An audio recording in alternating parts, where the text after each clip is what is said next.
Konbanwa. Genki desu ka, minasan?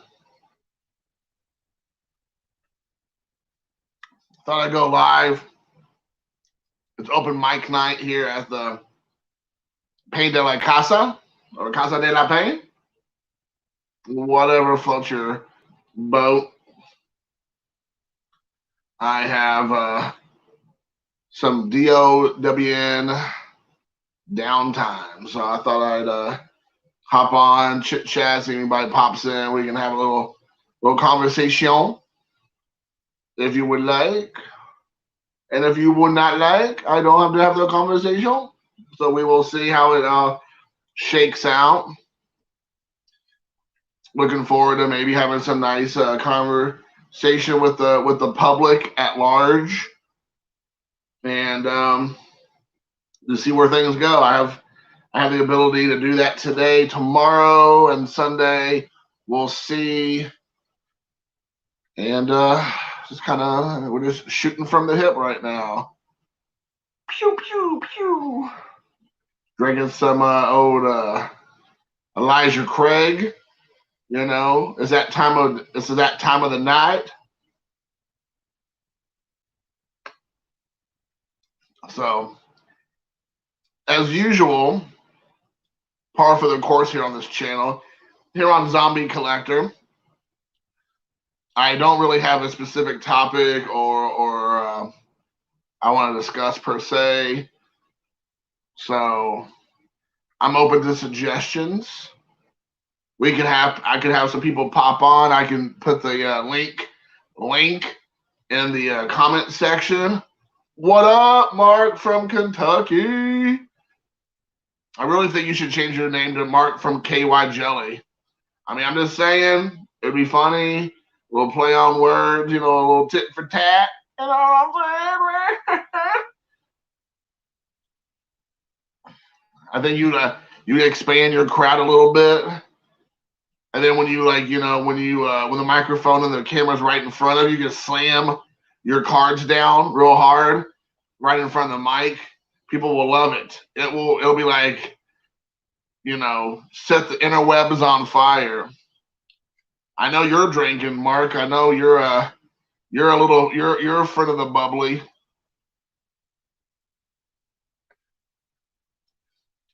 Woo!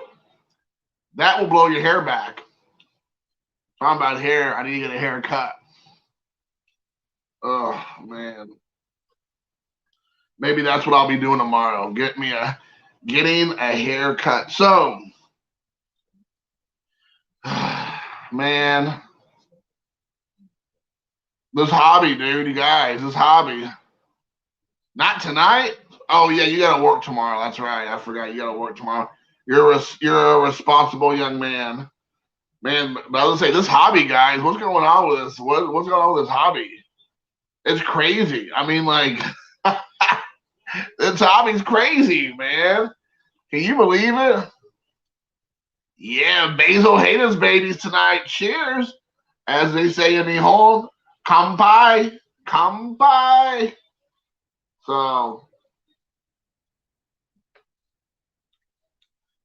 I feel like the universe is trying to literally take any joy away from us people who treat this hobby as a hobby.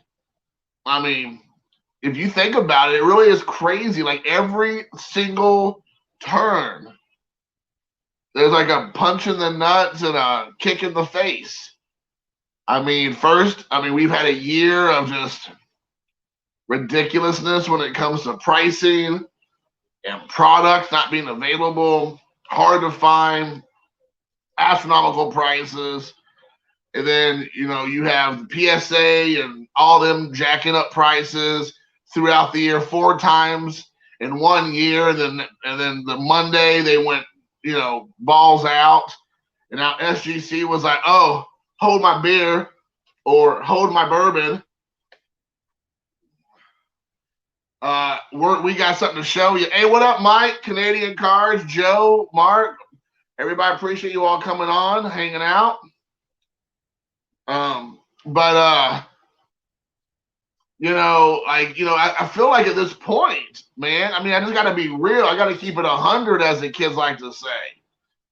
It's just like, you try to find some glimmers of like little slivers of silver lining about the hobby, but it's like there's nothing to be excited about. There's nothing that makes you happy or joyful. Everything seems like such a just like disappointment and such a just drag. And I mean, it's just kind of like at this point, you want to throw in the towel. It really is like disappointing.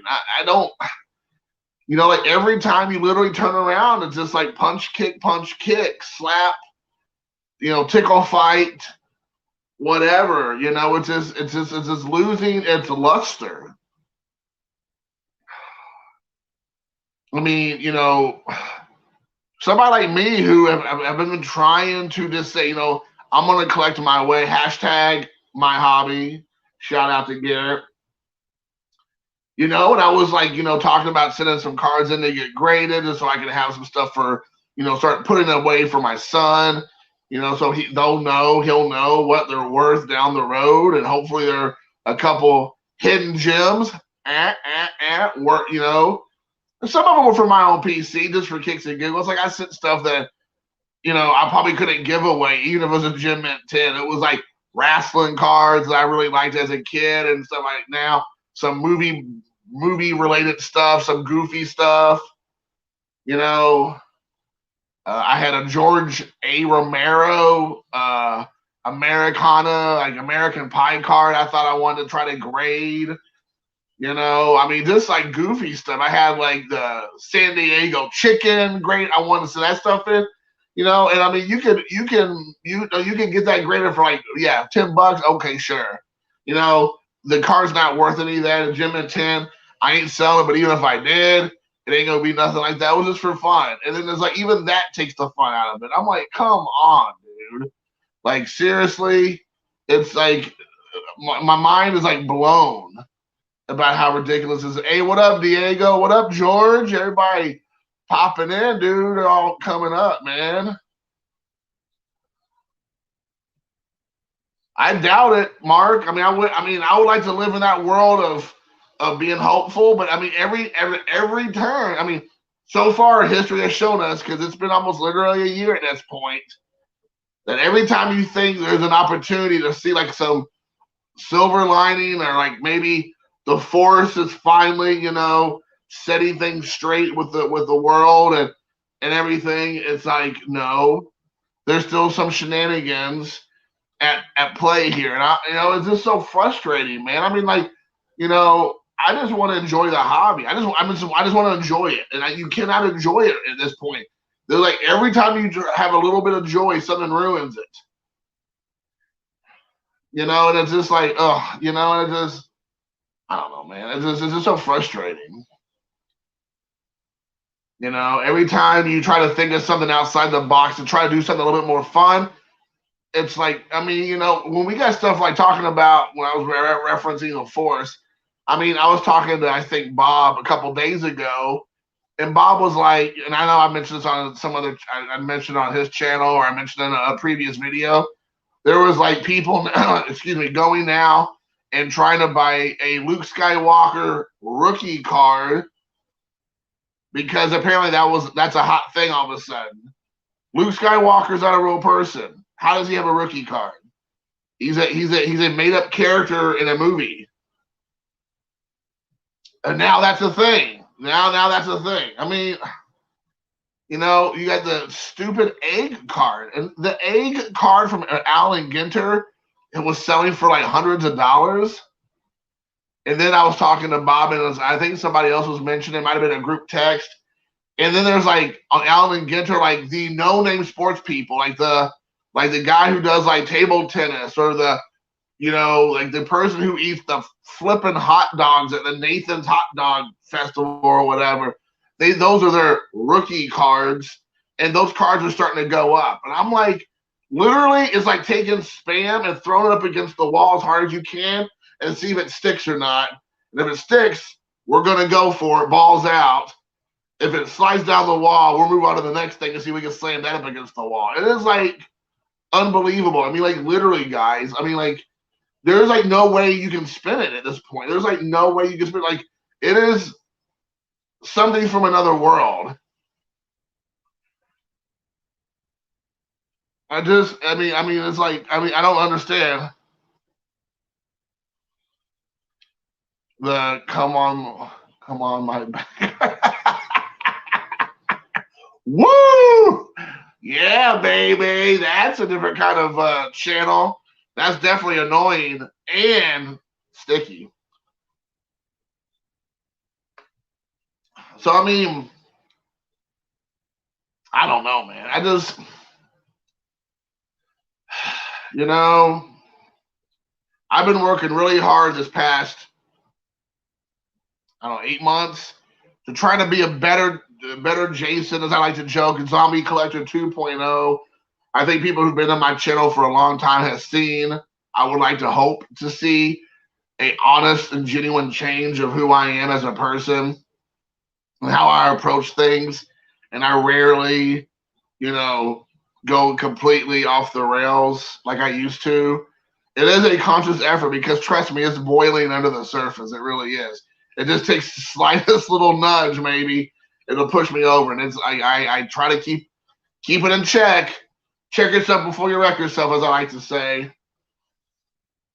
The stuff like this, I mean, it's just so frustrating. I mean, I love to do my Jason Handy videos, and I've been kind of holding back on doing those again because I mean, even though I love doing them, and I think there is a segment of my viewership who watches my stuff likes those kind of things because it is just me being honest from my perspective, from my point of view, as everybody likes to say now, my truth. Even though that doesn't, you can have your truth, but when it runs up against actual facts and reality, then there's that. But we don't live in that world right now. We can live in a fantasy world where everybody has to play pretend.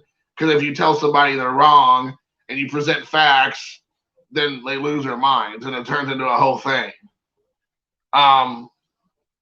But it's like I'm kind of like I'm like losing some hope here with this hobby. And I mean, literally, you might have to just sit out. I mean, I think at this point we're starting to get to a situation where people might just have to sit out and just let it all pass you by, and then we can hop back on whenever like things like take a cool down a bit, cool down a smidge, because right now things are like going supernova, and and I hate that feeling. I mean, I don't know about you guys, but I hate that feeling of you trying to like what, again, something else Garrett has said, and I don't know if these are all Garrett's little like quips or words of wisdom, and he just sits there, or if it's like on some kind of like calendar on his desk that he finds or whatever. But every time you try to zig, or zag, when everybody's zigging, you zag, or vice versa, and then you think, okay, I found something cool, something different. Like, no, you didn't. Like, either you heard it from someone else and you thought it was a good idea, but everybody else got the same idea. I mean, I don't even know what. Bowling maybe. I mean, maybe bowling's anything, but who knows, dude? I mean, didn't you all see Troy Rudder?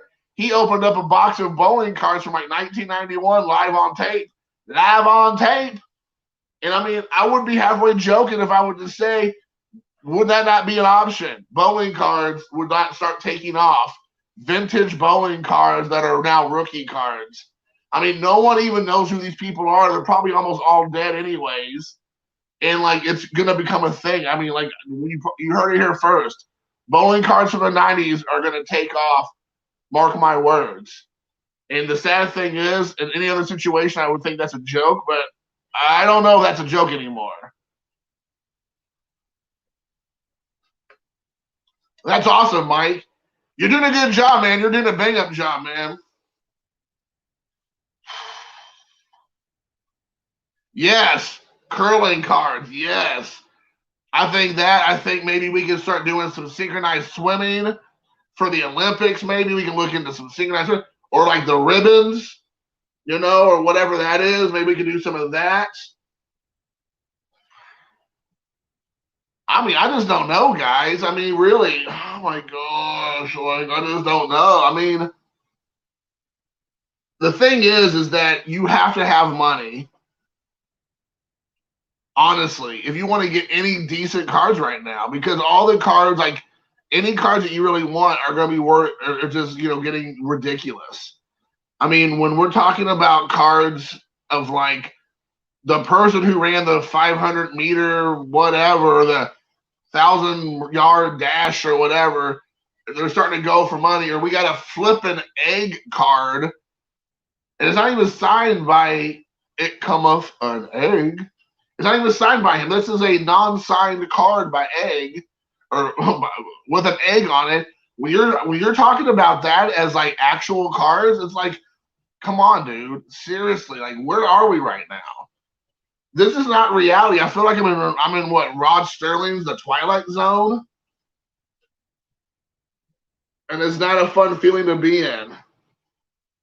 Oh my gosh, like seriously. I'm sure they have went up, dude. I'm sure Alf cards are like right there. I mean, it's like not even a joke. I mean, that's the thing. Like, if you would have told me this 6 months ago, we were like, Alf cards are going to be expensive. No, that's not the case. But no, really, I'm sure they are. A couple weeks ago, I heard it from somewhere. I don't know who gave me the idea, and I got a handful more on the way. But I was like, you know what? And I know, and apparently not only me, but other people got the same idea. But somebody must have said it, and it was like right under the surface. But people mentioned the 1990s Marvel cards, and I was like, oh, that's a great idea. I love those sets. So I started buying some Marvel cards for $1 here and $1 there and all that stuff. Well, now all those cards are starting to go up, and I'm like, come on, man. Like, I mean, I remember getting those when I was a kid, buying them up, buying packs. I think it was what is the name of the company? Marvel. I guess it's called. Oh, it's Impel. Impel, I guess is how you pronounce it. And I was so excited. I got my first card in the mail a couple days ago.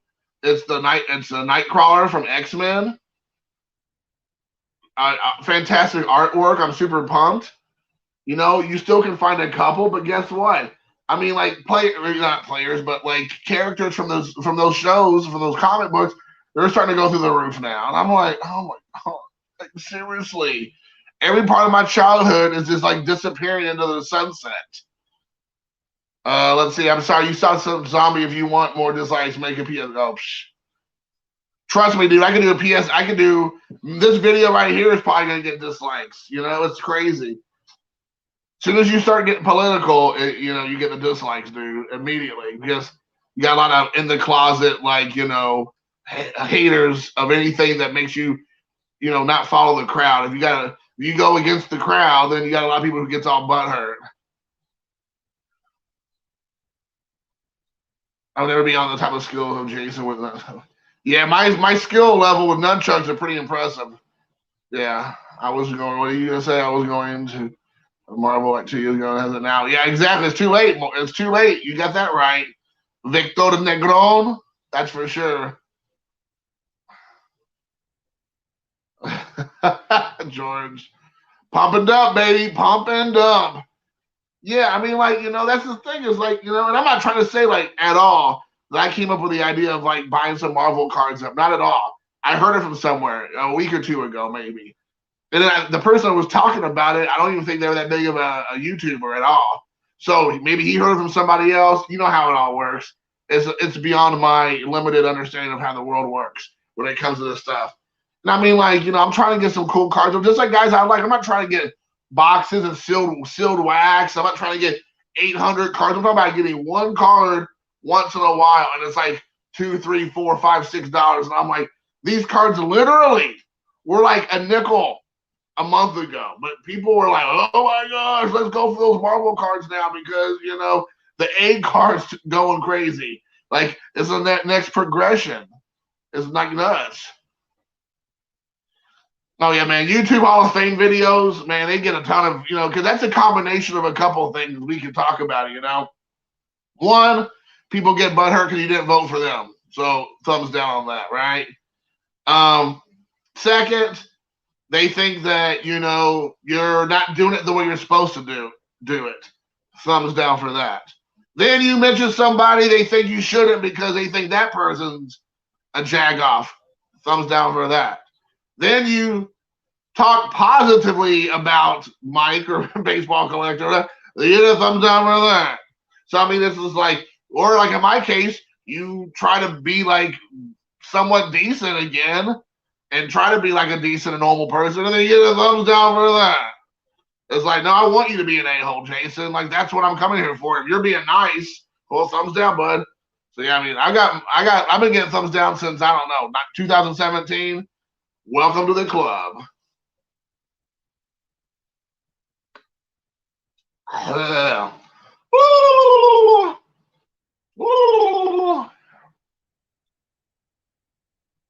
don't know, man. Yeah, you haven't arrived. Yeah, exactly. If you haven't arrived, and like, especially for me, because I talk about so many controversial topics, man.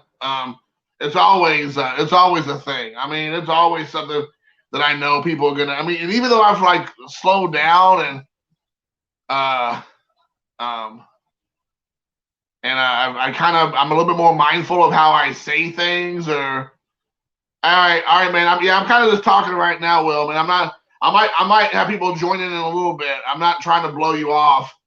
Just give me a little bit. I kind of want to get some traction going, and I'll post a link.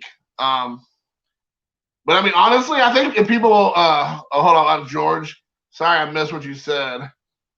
Oh shoot! Ah! See, only the best over here, guys. Only the best. So this is what happens, dude. Don't you? Zombie Collector, believe it or not, I have found some online places where you can still. Well, I'm glad you found something, George. Only the best here, guys. Only the best at my channel do you get me losing my phone and falling and me all up in the camera, my fat face, like, where, It almost hit my drink. That would have been a tragedy.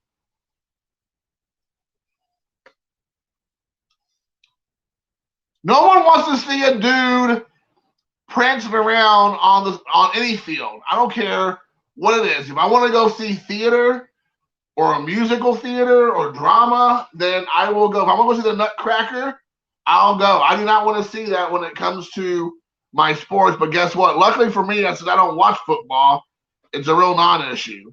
But I don't like watching regular female cheerleaders, so it doesn't really do anything for me. It's like the most pointless part of any sporting event is cheerleaders. And in Japan, they have cheerleaders in baseball. And I mean, but I'm also the kind of guy who doesn't go to, what's it called, Hooters. That stuff doesn't do nothing for me. Or Twin Peaks or whatever they're called. Like, I always feel like there's like always something going on. You probably should have got Hallmark cards. I mean, I wouldn't be surprised. It's probably the next hot thing. Uh-oh, Mike's here. Mike Hitman 23 is in there. So, I don't know, man, guys. It's just so frustrating as a collector, man. There's like, I mean, you always have people like, John Mangini's one, and there's a handful of like, oh, yeah, there's good deals to be found. But I mean, I don't see it, dude. And I mean, and maybe good deal to John is different than good deal for me. Everybody's finances is different. Everybody's situation is, what you consider a good deal is different than the next person. Not all of us can think about good deals the same way. And I don't mean like only dollar cards for no free shipping is what I buy. I mean, I buy tons of stuff that's not that either. It's just very frustrating. Yeah, the Playboy said, "What's up?" Yes, that one Playboy said was sick. It's going to be a bench warmer cards next. Bench warmers are going to have rookie cards, and the penthouse cards will have rookie cards, and all that will be sent into the PSA. Yeah. Ron Robinson, I'll probably be safe on. Walt Terrell, I'm probably good on. I'm probably safe. Those are safe bets to get and to collect. So, oh my gosh. So frustrating, people. Juicy honey, baby. I'm gonna start collecting. What is it? Mother's milk. What's it called? Mother's chicken. Mom's taste. Mother's taste. I'm gonna start collecting Mother's taste cards or something like that. Whatever that is. Those scratches still pin up cards. That'd be hilarious. Mom's touch. That's what it is. Mom's touch. Oh gosh, man. Whenever you talk about countries whose language is not English as their first language, oh my gosh, dude. That Korean chicken place, dude, it's called Mom's Touch. Oh my gosh, dude. You got to get me, man. Whenever you send me a care package, I don't care if it's tomorrow or 6 months from now, make sure you add that a menu in the care package because I'm gonna be putting that right back here where it says Mom's Touch. Yeah, you gotta get that. You're like. I need to get that thigh burger from Mom's Touch. Yeah, Gina Jamison's used card set, right?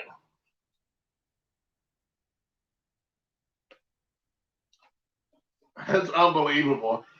Oh my gosh, you would think that some of these companies in these countries would run if they're going to do a foreign language that's not their own language.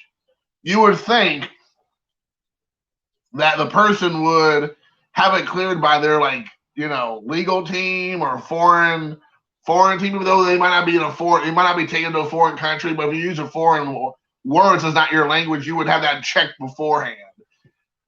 And it's like Americans. If you all remember, most of you guys, I'm sure, remember, like in the 90s and the early odds, it was a cool thing to get like kanji, Japanese characters, tattooed on your body, which is permanent, of course. All right, man, I appreciate it, Jordan. I sent you all those pictures. You didn't send anything back about some of those Japanese guys, so I just assumed you didn't want anything, but you didn't say anything about it. But there was that was a thing for like about a decade. It felt like from like the mid to late 90s to about 2005 or so. You have all these like people going around getting, supposedly kanji characters written on their bodies permanently. And people be talking about this means this, it means that. But if you read it, it depends on what country maybe the person's reading it in. Like Chinese characters, which is the Japanese call kanji, don't read the same as the Japanese and vice versa. I mean, I don't know how many times that I would have people come up to Luca's mom and be like, "Hey, what is that? What does my neck say? Or what does my lower back say? Or what does my arm say?" And they're like, "Does it say love? Does it say like, hope, faith, whatever? Does it say warrior?" And then she'd be like, "No, it says like, toilet paper, or it says like sun, or it says luck." But you thought it was supposed to say love, and I'm like. These idiots, man. Seriously, these idiots. You're going to have this thing tattooed on your body for the rest of your life, and you didn't think to ask a person before you did it, since you don't speak the language or read or write it, that, hey, maybe I need to double check and make sure this says what I wanted to say? The answer is apparently not, because a bunch of dumb heads. So videos are pretty much the same. Blah, blah, blah. Commency, blah, blah, blah. Bad advice, blah, blah, blah. Captain Obvious, blah, blah, blah. Common sense, blah, blah, blah. Golden auctions, blah, blah, blah. More bad advice. I love it. I love it, New York Yankees fan. You're speaking my language. Blah, blah, blah. Okay. But yeah, man, it's been crazy. What up, Henry? Yeah, they definitely upped their prices. I'm waiting for Pig to up his prices. I mean, what do you think the going rate will be for a Pig? I don't know what the rate was before a possible increase in submission prices. But what does everybody think Pig will change their prices to? Because I mean, I think like this is a market that he should like definitely jump at. I mean, you don't want to go too high, but you also don't want to give away your hard-earned work by eyeballing these cards and give them the old Pig, Pig. So what I'm looking for, what's the word? I don't know. Oh, Pig. Shoot, I don't know. This is what happens when you start having a couple sips of the old bubbly. Trout rookies. If y'all want to send trout rookies to my house, I will definitely grade them for you, and I'll keep them in my collection for future reference. Oh my gosh! All right.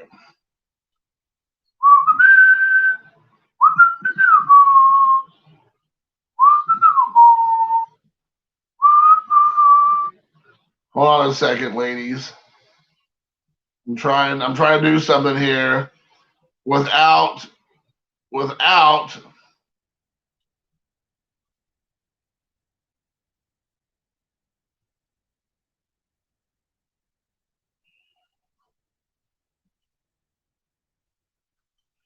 dropping my phone. But that's probably wishful thinking. It's probably wishful thinking. There you go, guys. There you go. It's a horror cornucopia. Like, I got 22 people here. It could be anybody who will click on that link and join the conversation today. It could be anybody. It's going to be like AEW's Revelation on Sunday night. You do not know who's going to walk through that forbidden door. Who is going to be the new hire for AEW? Who's going to be in that ladder match? Who's going to be the next, the next tag team that's going to show up? Who's going to be the next signee? It could be anybody. So I'm super pumped. Oh, Vintage Cobb, what? Rick's here. Oh my gosh, we got Dave Blue Jacket 66 in the house. Cheers, ladies and gents. Oh my gosh, if the Miz showed up, no, he's in contract right now with WWE. There's no way he's gonna leave. I mean, he's right in the middle of the losing the championship to Bobby Lashley just a couple days ago. But yeah, I mean, like, oh, Alex 53 Bowman. Little known fact about Alex is that he's a Phillies fan. You wouldn't know that from his channel most of the time, but some of us know that he's actually a big Phillies fan. Once in a while, he'll open up a Phillies care package of craziness, but he keeps his fandom to a limit on his channel. He doesn't like go crazy with his Philly stuff, though he should. We got our first guest of the night. Let's see who it's gonna be. Oh, hide your mother's touch. We got George up in this. Who's that? Is that the racist guy? Right there, is that George? That's a George one. Nice. Trim brain service. Raw card. We got two Georges. Got a trim mint 10. Nice. Hey, what up, George? We got two Georges. Got a trim mint 10. Yeah. You're going to have to turn off the music, or turn off the volume, George. The other one. Not you, this other George. Other George. You have to turn off the music, or turn off the Hey, Shabby. There we go. I muted him until he figures it out. Let me know when you're done, George. Yeah. So what's going on? What's up, dude? Not shit. Just went to the doctor this morning, did my little checkup thing, and that was it. That is awesome. Not all shit. Right. Just George, you still got it on. You got to mute it, bud. What up, dude? Yeah, it sounds like so you're still alive, dude. So how's that? Did you get the So how many inches did you gonna have added to the penis extension? Well, I mean, as I said, like, back when I got to Korea, like, I was walking down the street with one of my friends, and he offered me a hard. He was like, he's like, do you want me to give you a hard? And I was like, and I was kind of like, dude, I was like, I don't really want to accept a hard. I just don't do that. And then come to find out, a hard is what they call accept the hard. a popsicle in Korea. Is that what it is? Yep. So it's short for hard ice cream, aka a popsicle. And he just asked me, he said, "Yo, you want a hada?" And that's how they say it, hada. And I was like, "A what?" And then he put the R in, and he's like, "A hard." And I was like, "No, I don't want a hard." I didn't come all the way to Korea to get a hard. I could have done that in America. Exactly. I don't know. Shit happens, man.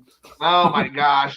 Hey, to answer your question, Mike, I think they're gonna sign RVD, Rob Van Dam is who I think they're gonna sign. I think that's the guy they're gonna get. I don't think it's gonna be anybody gigantic, but I think RVD is who they're gonna pick up. I could be wrong, but I know that Tony Khan said one of his favorite wrestlers of all time was RVD, ECW. I would think it makes sense. So, I don't want to ignore you. I know that Tony Khan said George, you're killing me, man. George, you gotta figure it out, buddy. I want to get you on here, but you gotta turn the mute off turn the mute on maybe, or turn down the volume. Mike's asking if he's underwater over there. I don't know if he's underwater. I don't know. And he might be. We got somebody need to go resuscitate him. Hey, what up, Jack? Jack Frost football, man. Dude, talk about a legend. Yeah. Legend. I mean, like, in the wrestling world, they talk about getting a rub from somebody that's a huge star that puts you over. Jack showing up here today is a huge rub right now. And I don't mean to rub one out, but I mean rub. It's pretty nice. I like rubs. Rubs and mugs. That's why I collect, juicy honey.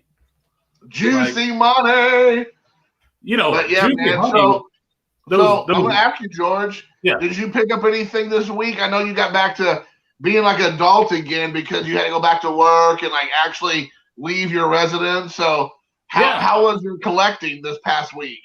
So I got in a stack of my 55 Bowmans. So did a video about that. Nice. Last night.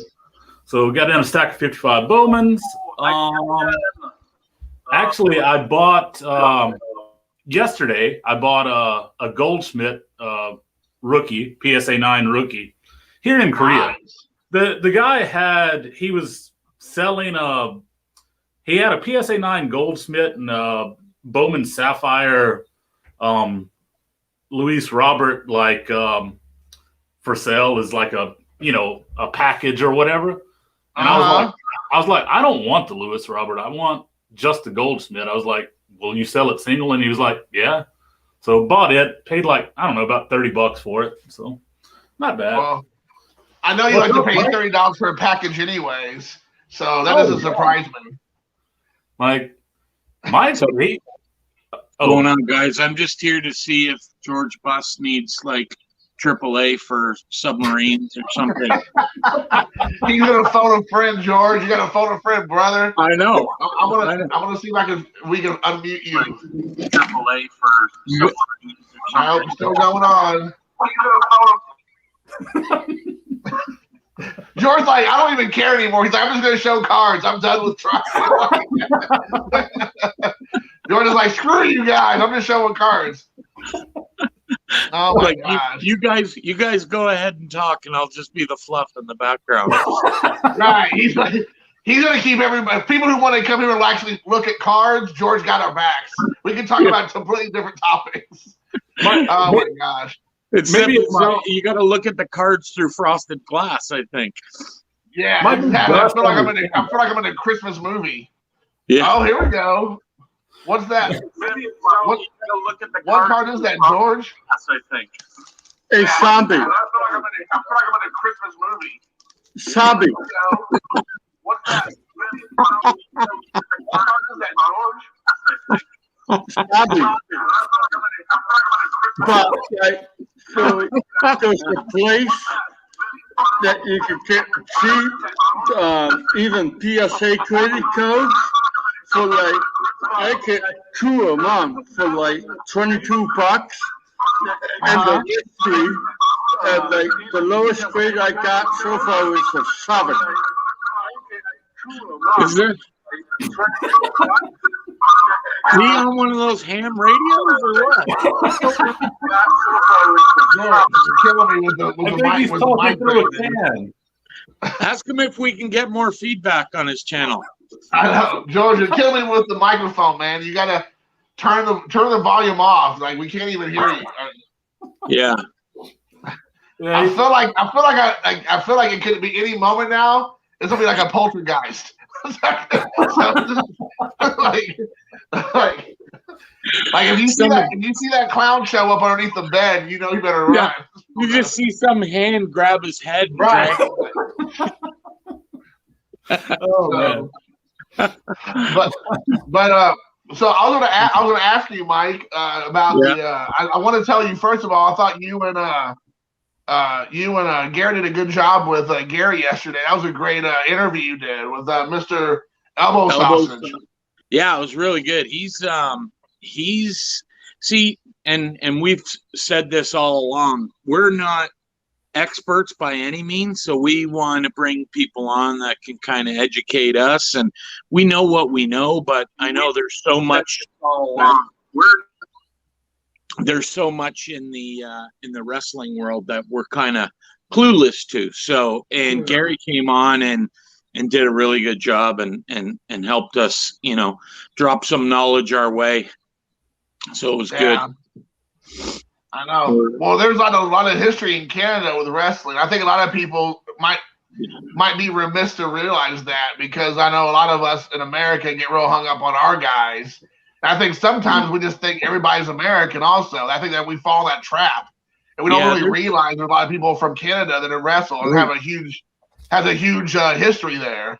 Yeah, like Owen and Brett's dad, Stu Hart, started Stampede Wrestling out in Calgary, Alberta. So that's where they got their start. And there was another.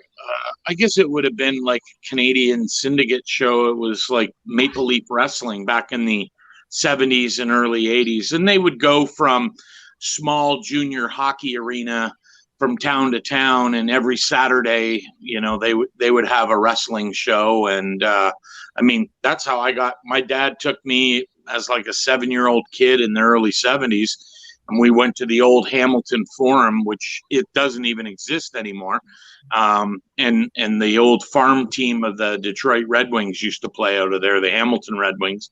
That's where I started watching wrestling. Guys like Bobo Brazil and the original Sheik and Sweet Daddy Siki and Pampero Firpo, all these guys from the 70s that, so that's what I know. And then there's a chunk of time that, I just kind of walked away from it, and then we're slowly getting back into it because, like Garrett always said, it's like, hey, if it's part of the hobby, enjoy it, find another angle. And it's hard. Like, I know the prices are absolutely ridiculous. I don't think they're sustainable though. I think eventually the prices are going to have to come down, because those flippers, it's just going to, they're going to find some other niche. The prices are going to have to come down. Yeah, I agree. I think it's true. I think, they're going to have to. You're right. It's eventually going to have to happen. I know that we were talking about this earlier, but George over there in Korea, he's gonna become the Korean Cannibal Mother's Touch in his wrestling promotion. Yeah, and that's gonna be his finishing move, the Mother's Touch. Exactly. Thigh burger. Yeah. When you get a thigh burger from Mom's Touch. Does anybody remember the movie from the 80s? Had Jim Carrey in it. It's called Once Bitten, and Lauren Hutton was in it, and she was playing a vampire. And then, like, the only way you could turn into a vampire in was biting the inner thigh.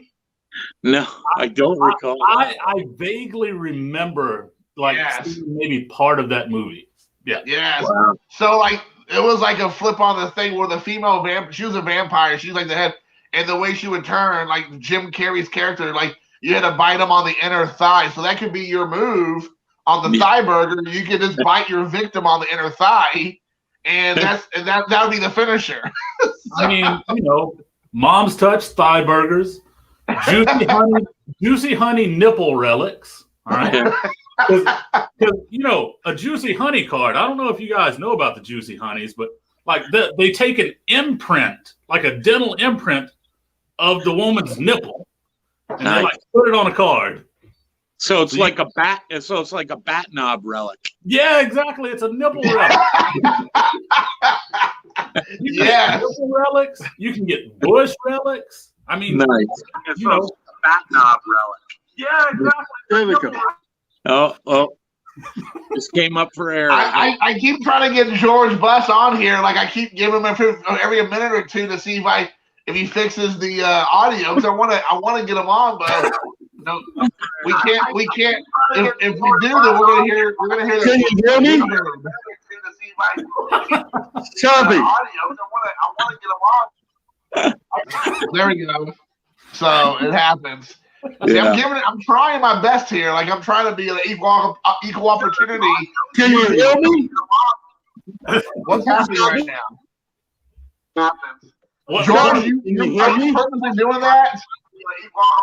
Hey, 10,000 leagues under the sea. That's George. He's George. can you hear me? He's gonna have to change his channel name to Captain Nemo. Yes, we can hear you, but it's hard, dude. Can you hear me, Shambi? Yes, sir. Take the snorkel out of Can you hear me? Channel name to Captain Nemo. Yes. But it's hard, dude. Can you hear me, Shambi? Yes, sir. Take the snorkel out of you. Okay. Like I was saying, there are places, and I'll send you some on Facebook Messenger that you can get cheap. Okay, let's see it. Let's see it, George.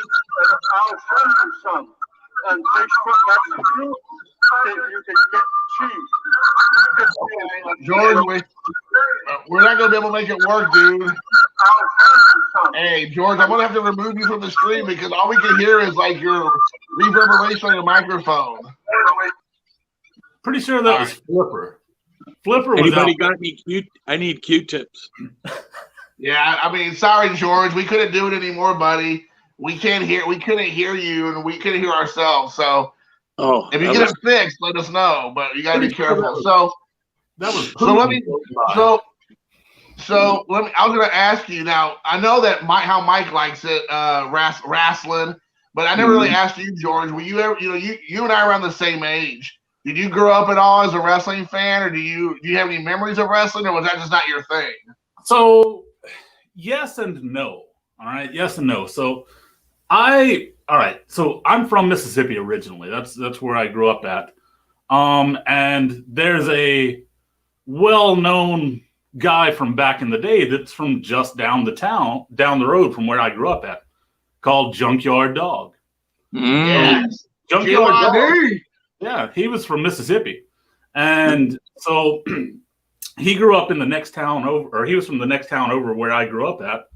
And like I had said, he used to come to my school when I was a kid and do like little free promo shows, He'd get like our principals and stuff and, like wrestle around with them and make them, he had his big chain and he'd lead them around and make them eat dog food and like all kinds of stuff, like little fundraisers to raise money for like charity and stuff. So it was cool. Oh, we lost Mike there. I know Mike was like, I hear dog food, I'm out. See, he wasn't offended by the nipples, but he was offended by that. So right, wasn't offended by the nipples. But so JYD used to come to your school as a kid and do like promotions. That's crazy, dude. I loved it. He was one of my favorite wrestlers when I was a kid growing up. I loved it, dude. Every time he would tag team with like, Ricky the Dragon Steamboat or Tito said and all the. I don't think he was ever a bad guy. He was never a heel. He was always a baby face. Anyways, go ahead. Right. Yeah, well, no, like that was the thing. So that was one of the so that was kind of when I would watch wrestling. I often didn't watch it on TV. I would watch kind of like Me and my family, we would occasionally go to these little local circuit type things. Growing up in the South, they had their own little thing, and it's kind of like weekend Saturday night type action in the local coliseums and stuff. And it's a couple bucks to get in the door, and kind of reminds you of, I guess, what like the movie, the Wrestler, like that movie. So it would remind you of that type of stuff. So it was fun. I was never huge into it, but I did, watch some of it. I was always a baseball guy 100% of the time. I know. So even though you're a St. Louis Cardinals fan, we forgive you here on Zombie Collector. Yeah, man. Like I grew up a Braves fan. I was a Braves fan until 94. I became a Cardinals fan because that's when I went to my first ever MLB game, and it happened to be the Cardinals. I grew up a Braves fan. So there's Mike. He's back. I was a Braves fan until 90. You're killing me, Mike. Mike is doing it now. 94. I became a Cardinals fan because that's when I went to my first ever MLB game.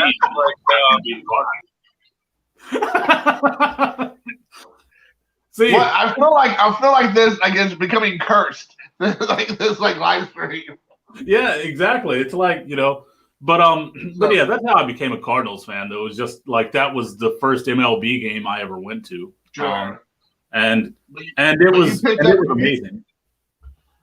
So basically, you don't lie. The real reason why is because Todd Zeal showed up, and you became like a Todd Zeal super fan. Yeah, exactly. I was just looking at it was like the Twilight Zone. You're not kidding, Saul. Exactly. So let me ask you. So you were just showing off some hockey cards. What was that? This is a 1920 Series 1. So this is just a box. Are you gonna break that, or what are you doing with that? Well, if Mike was going to be on here, I was going to open a pack or two so I could slaughter some of these names. Because I don't know who the hell any of these people are. Did you buy that in Korea, or did you buy that in America, having shipped over? Yeah, I bought it here. Like you were. So the thing was, you were talking earlier about like the prices of stuff. Yeah, I mean here prices are ridiculous. Also, so I found this for like $40. Oh, really? Yep. And now you're sideways, man. Nope, there we go. Oh, Mike. Okay, we good? Yeah. There we go. Sorry, I just went, my internet glitched, so I went on to George Buss's channel and signed in. And then I thought this isn't working, so I restarted on mine. I figured you had to go like, you're probably like getting around there getting your bowling cards out of the safe or something, right? Oh man, I got them right here. That's Jason. You didn't see Tuesday. I released a video, and it was kind of done as a parody, but I bought a collection of hockey cards probably in December, and I was going through one of the binders because I didn't go through all of them, and I came across a 1991 Kingpin bowling set. So I just figure with the price of everything going up, why not? Right? I kind of did. Why not, dude? I did it tongue in cheek, but there's a bunch of people that were like, like, hey, might be the next big thing, and I'm like, no, probably not, but maybe. I don't know. Maybe. I mean, if cards with an egg on it is becoming popular. Yeah.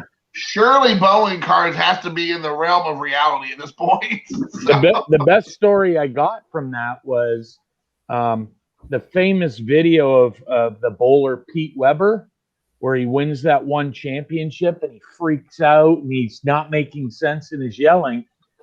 Bill, the Hall of Fame collector, comments and says, I was a competitive bowler, and that scene from Pete Weber, I was in the crowd. And I said, you got to be kidding me. And he said, no, I was a 16-year-old in the bowler, in the crowd. So he put the link and said, fast forward to the 2-minute mark. You'll see one shaven-faced kid with glasses and a bright yellow shirt. And man, he's right there on the screen, right behind the bowlers. And it was like, Look, there he is.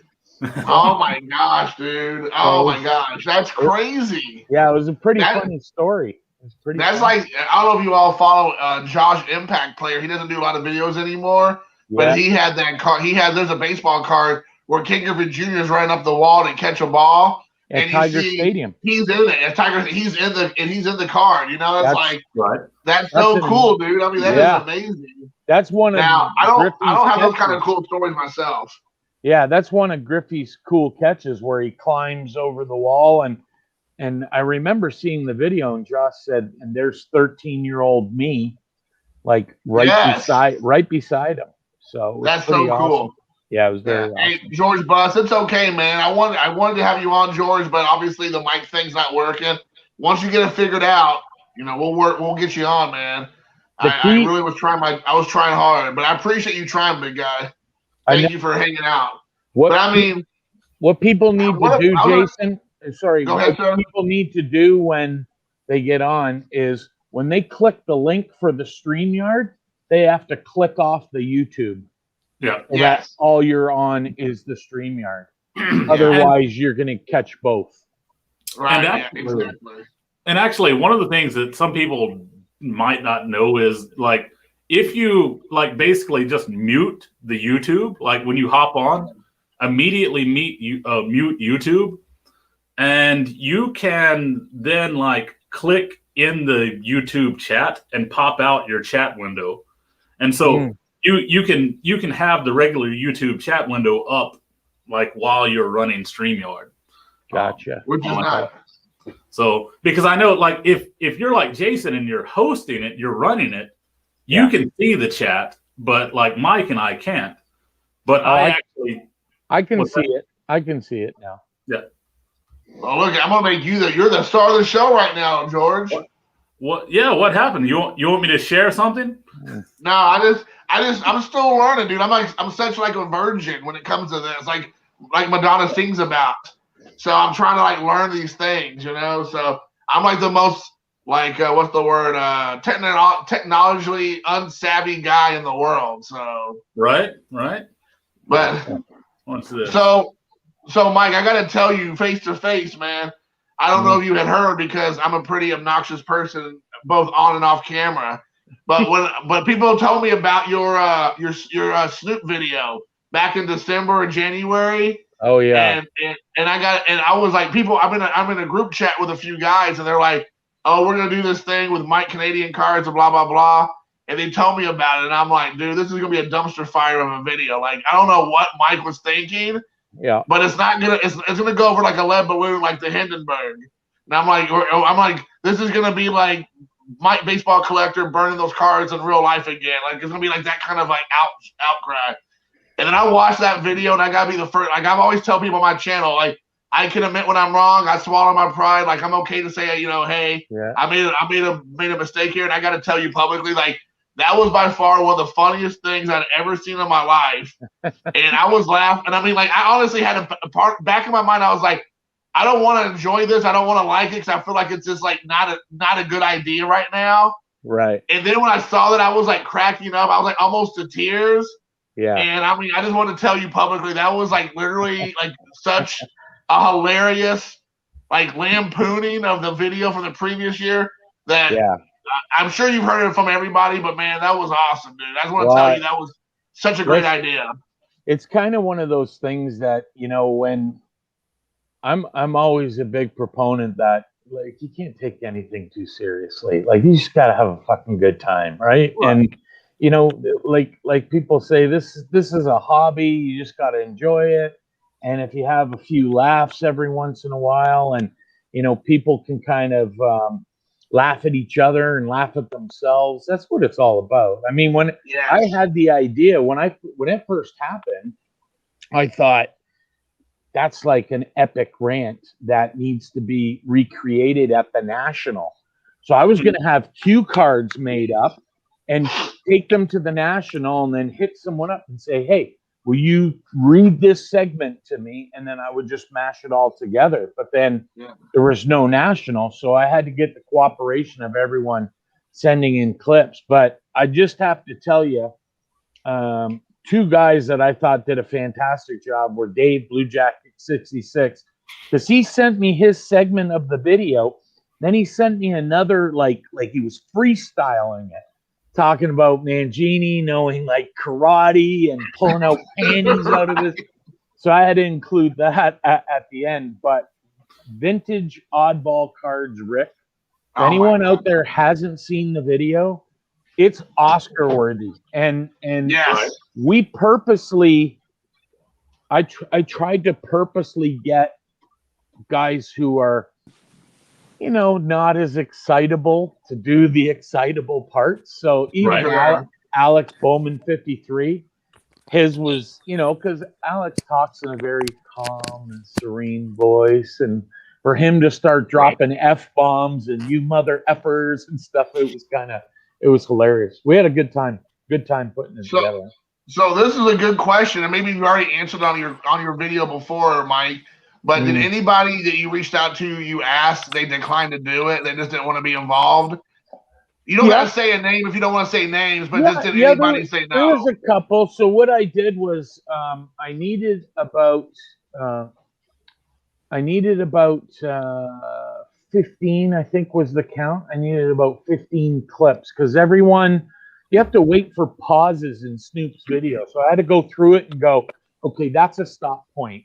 And then write down, okay, so that, you know, so I know every clip is about 45 seconds. And then some people actually did parts and didn't feel comfortable because, you know, there's a lot of cursing in it. So some people were like, I don't feel comfortable doing it with the cursing. Right. So we got some there was people cursing in that. I don't remember that. little bit. Just a little bit. And then so I got some people to double up, but I had some people like, I said, hey, like, can you do 2 segments? Can you go back to back? And they're like, yeah. Jimmy Guns did one. His was great too. He put on a pink shirt because there's a couple videos, might even be that video where Snoop is wearing a pink shirt. And it was a lot of fun, right? And that's what it's about. You got to enjoy the hobby, especially with you know, there's so much drama and BS a lot of times. Like, just have fun. We're all grown ups. We're all grown ups. Just have I despise cursing. Yeah. You know, Dave. Amish Dave Archer. Yeah, he's definitely like a virgin ears. Yeah. He would have been perfect for a role where there was no swearing, because you would expect him to be swearing, right? So he'd be perfect for it. Sometimes without a doubt, dude. right?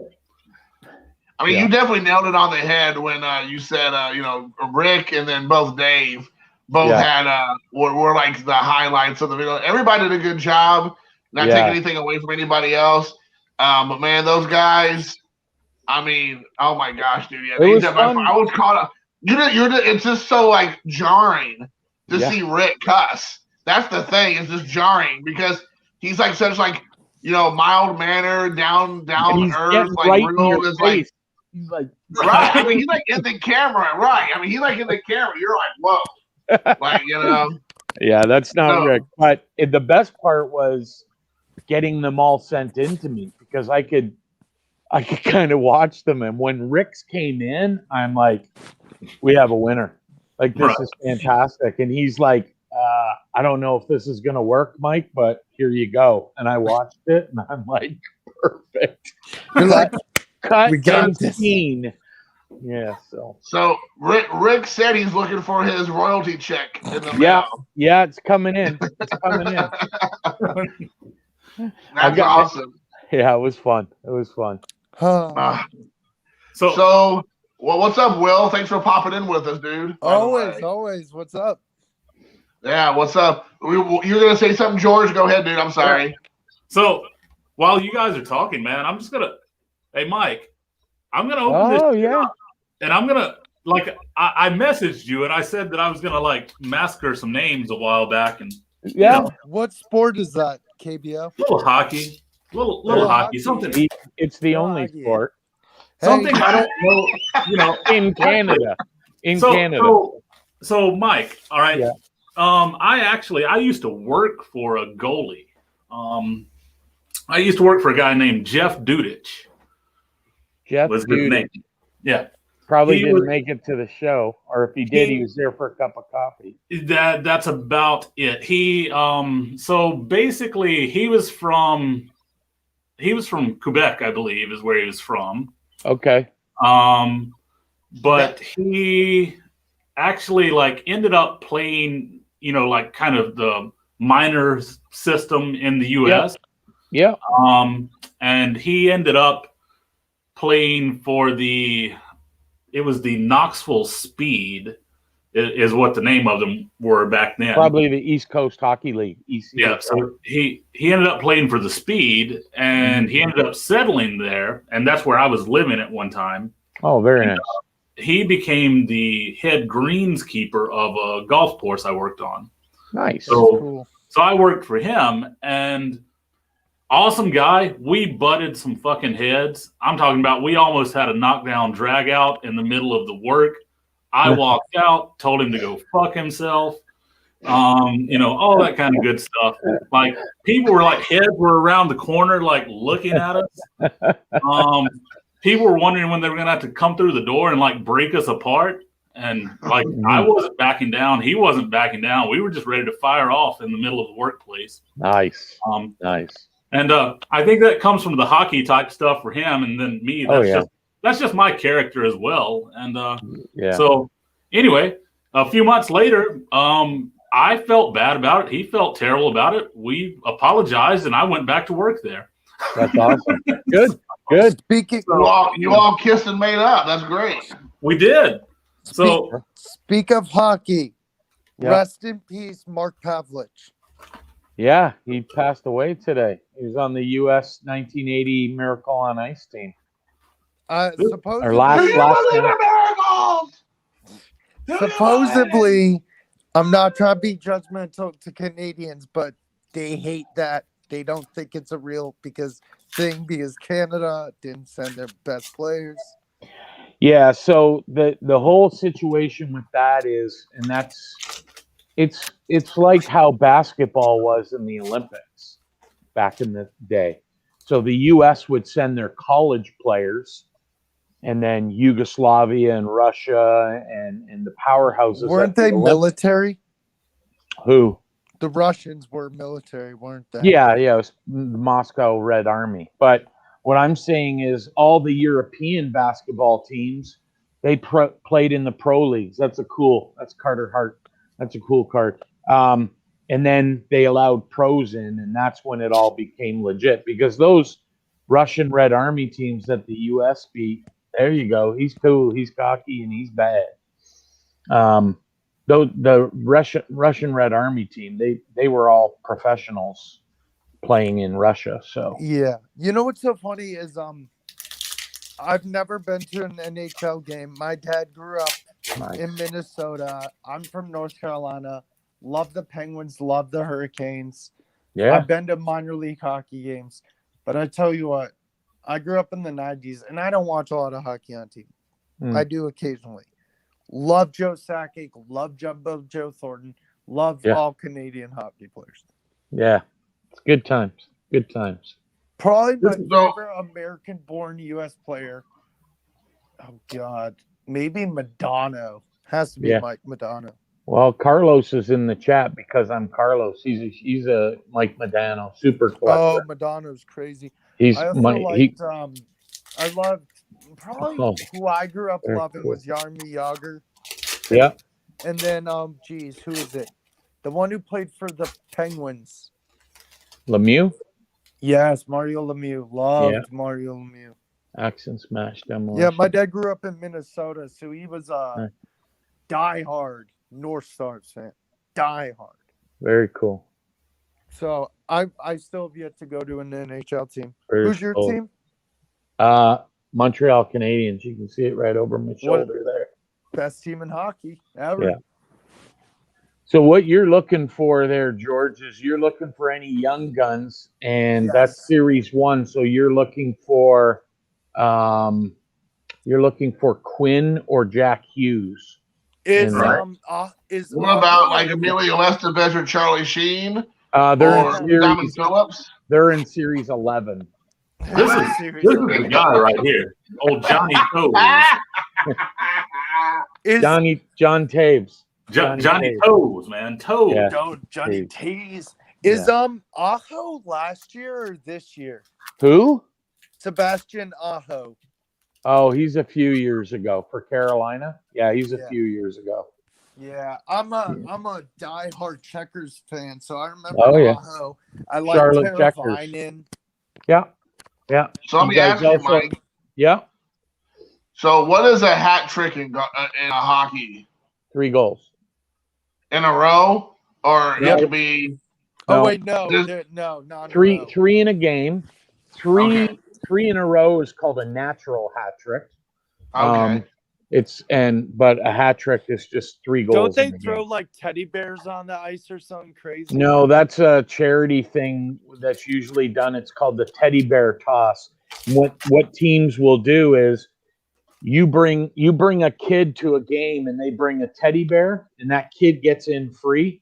And then after the second intermission or a stoppage in play, they litter the ice with the teddy bears, and then the arena staff come and pick it up and they donate all those teddy bears to kids that, needy kids or, kids in what do you call it? Like, who is that? Felipe don't have Myers. Philippe Myers, defenseman for Philly. Why didn't they throw? I thought they threw octopuses.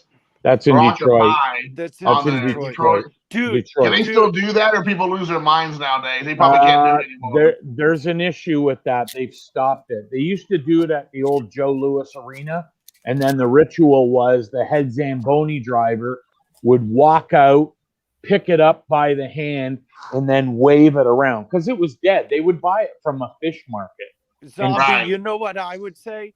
If I were that Zamboni driver, I'd be like, hey, guess what? We're having dinner tonight, kids. We're having calamari. Yeah, there you go. Who do you got there? Vladislav. Who is that? Oh, dude, I wonder what the longest Never gonna name make it. in hockey history is. Longest name in history? Has to be something. Probably John Van Beesbrook. It has all 5 vowels in it. I know that. All right, so let me ask you this, Mike. Mm-hmm. What is icing? So icing is so the game is it's part of the game is called dump and chase. So when you have the puck and you're going into the other team's zone, you want to dump it in and then everyone crash hard, try and someone's going to dig out the puck and you start moving around, try and score. If you dump it in on your side of half and nobody touches it, that's icing. Yeah, it's really weird. I don't understand that too. It's deemed a sense of delay of game. So if the pressure's on in your end and it's the last minute and you get the puck and you just fire it all the way down the ice, well, the train of thought is, well, the other team doesn't have a chance to catch up. So if you fire it all the way down the ice, it's icing. They blow it dead. And then the play comes back, and you do a face-off in your own end. Mike, I want to ask your opinion. Do you like? I'm learning something. Yeah. Do you? I know, right? Do you like the 3-on-3 overtime, or do you miss the 5-on-5? I hate 3-on-3 overtime. I don't like it either. It's just a fan thing to get them going. I hate it because I'm like, number one, it makes the game way too fast. Like, boom, done. Yeah, it's not good. Oh, see, we got Jeff McMahon in here. Hey. So Jeff is a guy. I met him at a show in Michigan. I actually hooked up with Triple Crown 24 JT in Michigan, and I met Jeff there. He was buying. Very cool. Very cool. My eyes are terrible. I can't see that. That's shame. So does anybody have any thoughts on HGA? George wanted to know. I don't know much about him. I think here's my take on the grading is that I just honestly think people are just going to stick with PSA. They are. Oh, I think so too. I don't think PSA is going to lose anybody. It sucks that the pricing went up, but for flippers, they're gonna get the best bang for their buck out of PSA. So they're gonna okay. So what? It's like 10 or $15 more. So if I'm selling there's some channels out there I started watching. Garrett actually put me onto a couple. There's some young kids in this hobby that are literally 16 years old, and I'm watching videos of the Dallas Card Show from 2-3 weeks ago. These kids are dropping like 20-30 grand on a card. Oh, it's insane. You mean their mom and dad are? It's them, Jason. It's them. What's so and then crazy? they're flipping it and then buying something else, and they're grabbing that and flipping it. They just keep flipping till the end game. It's ridiculous. You know what's crazy? I'm 26, Go ahead. and the most I bring is $80. Yeah. And I asked my friends, "How much do you bring?" 300. I said, "I want to budget." There's nothing wrong with that. I mean, everyone's got. It's like anything, you got I drive a Ford Escape, but I want to drive a Lamborghini, but I can't. So I drive a Ford Escape. I want to have all the cards that Dave Blue Jacket 66 has or John Mangini. Can't afford it. So exactly within your means. That's it. I'm gonna make a swing by when Detroit pick up the octopus. I'm gonna throw it at those kids. At $30,000. I'm gonna there, you little bastards. Yeah. Take it. Mike, are you still all in? Michael Sam. Mike, are you still all in on Michael Sam? Yeah, I've got some of his cards here actually. That came from Garrett. Yeah, I know. It's funny because I mean he was actually the first person to come out as gay in the NFL, right? Remember that guy? And then he played for the St. Louis Rams, or was it LA Rams or St. It was Louis St. Rams? Louis. Yeah. He came out and said he was gay, and I don't know. I think he kind of got wished away through different teams. He ended up in Canada playing for Montreal, and then he retired. There you go, Rasmus Sandin. He's a good young prospect for the Leafs. Okay. Jason, I need to show you my Ichiro PC. It's not of course it's probably not as good as yours, but it's still cool. You got an Ichiro PC? I'm starting one. Nice. I'm like, hey, just don't outbid me on eBay, then we'll still stay friends. I'll try not to. No, I'm just kidding. No, I know. Yeah. Man, oh man, dude. So Will, where do you live? What you say you're in North Carolina? I am, yeah. I'm in Charlotte. Sabrin. Yeah. Do you have a baseball team that you follow? Major League? Yeah. Yeah.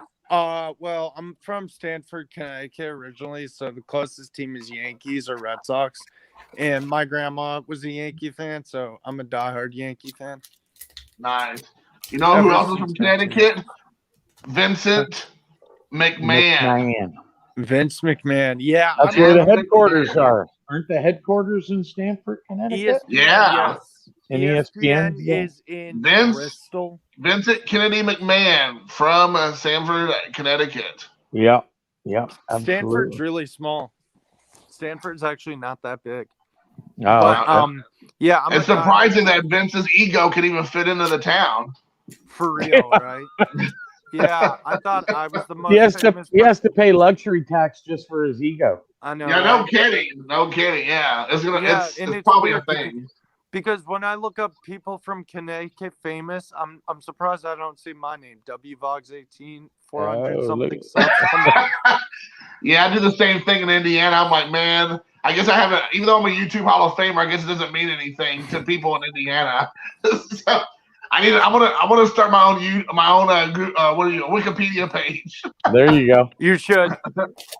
The HGA grading and stuff, I've seen it. I mean, it looks cool because you can pick your colors, and I think it's. I choose rainbow.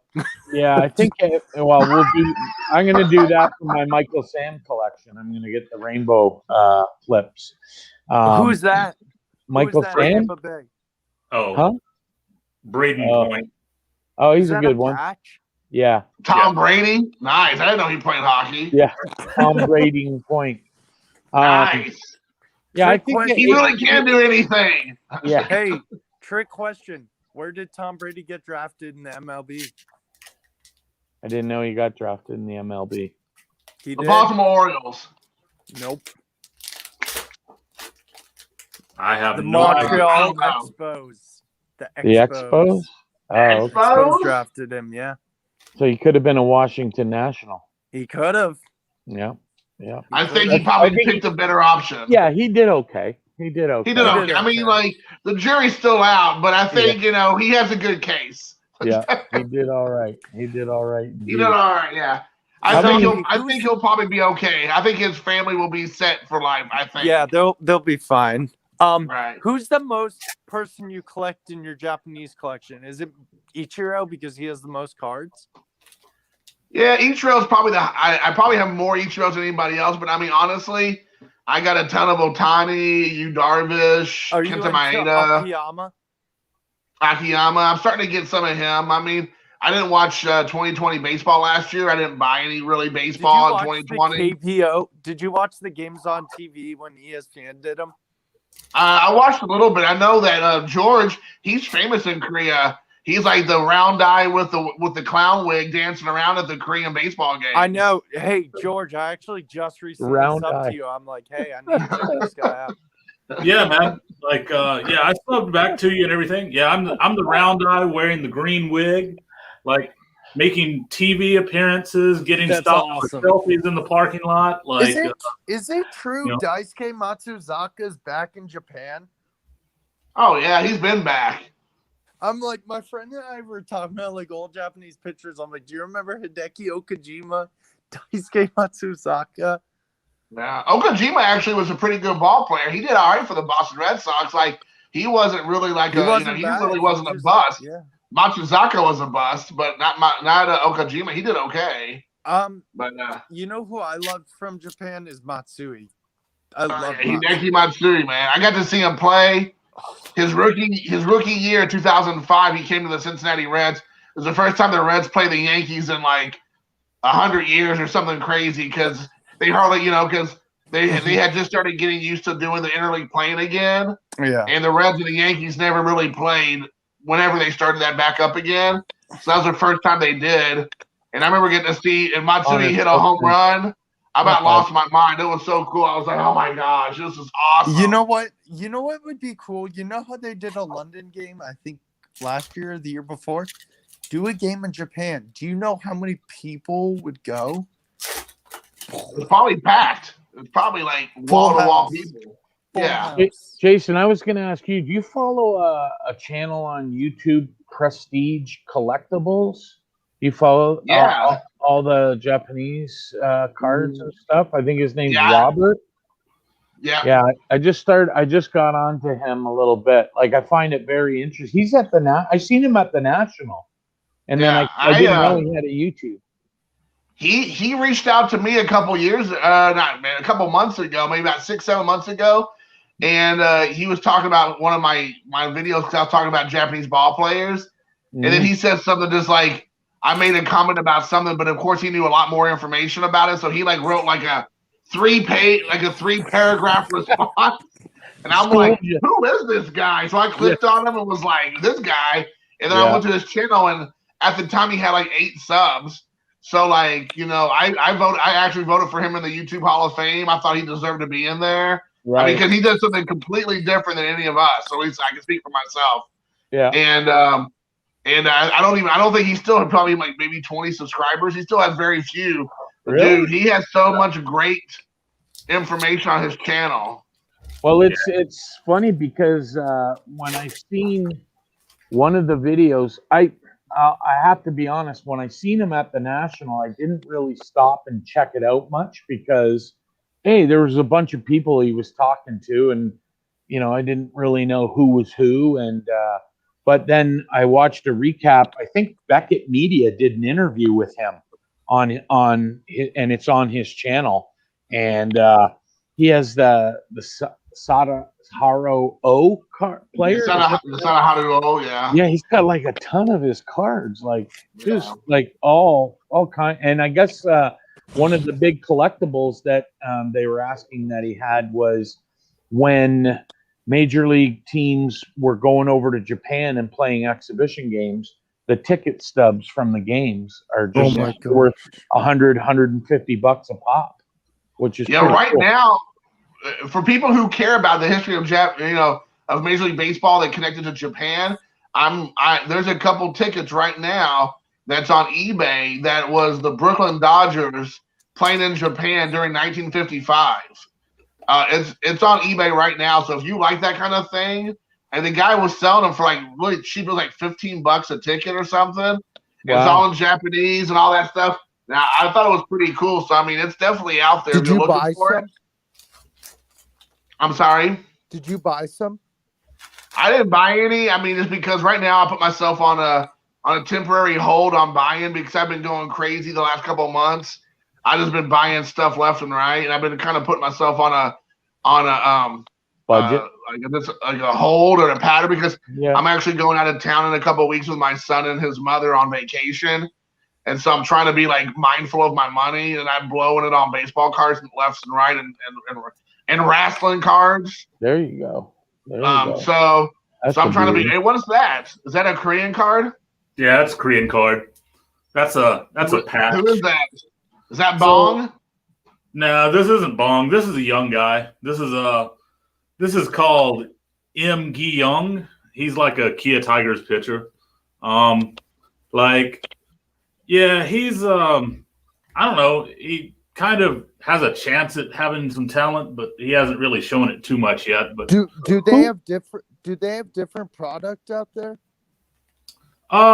So who makes those Korean baseball cards? Yeah, who does? So there's one company, and the name of the company is SCC. Right. It's like Sports Card Collectibles is the name of the company. Gotcha. And that's the only company, but they release probably 6 different releases per year. They'll have some that are like a premium, which is kind of like a hobby box, so to speak. Right. And they have some kind of hit, maybe an autograph or maybe a relic. Are you where are you? Japan, Korea? In Korea, yeah. What brought you there, if you don't mind me asking? Women. Oh yeah. Oh yeah. That's so they have no tops over there. What's that? No, they always have to keep their clothes on. No, I meant like tops. I know like what baseball. you meant. I know. Right. Yeah.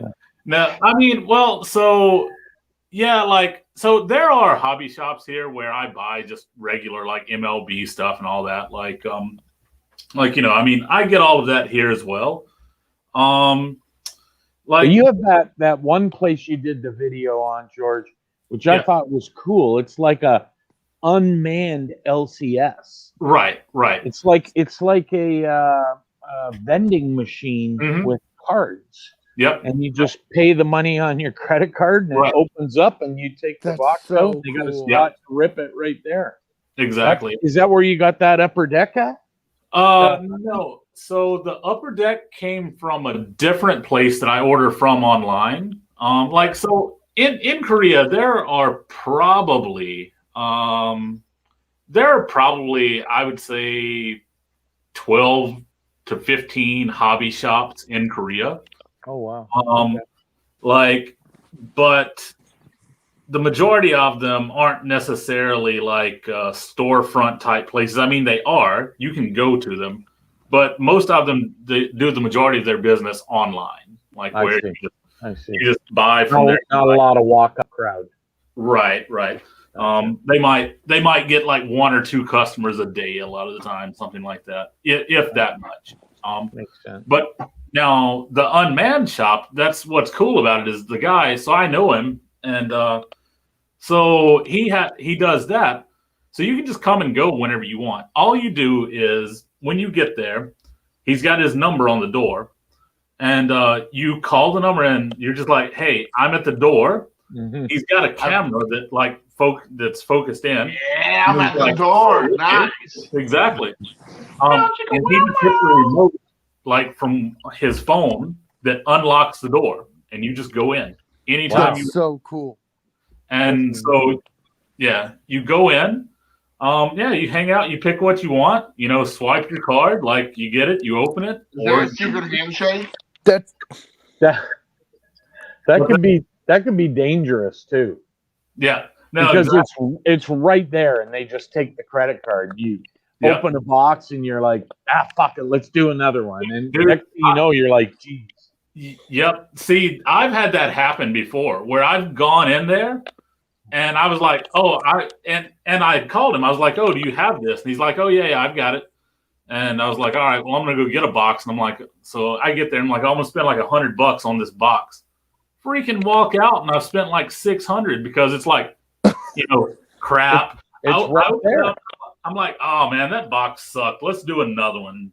I've seen some LCSs throughout the U.S. where they have a spot that you can break product at, and I actually think that's genius from a selling point because it'll help. Yeah, these people aren't leaving the store; they're staying there, so they may get frustrated and go, "Oh, I'm going to buy again. I'm going to buy." Yep. It's almost like they need like a hobby store tip line for those guys that running up debts, like they have a gambling. Right. You know what's so funny? And I was so mad, but I know someone who did it.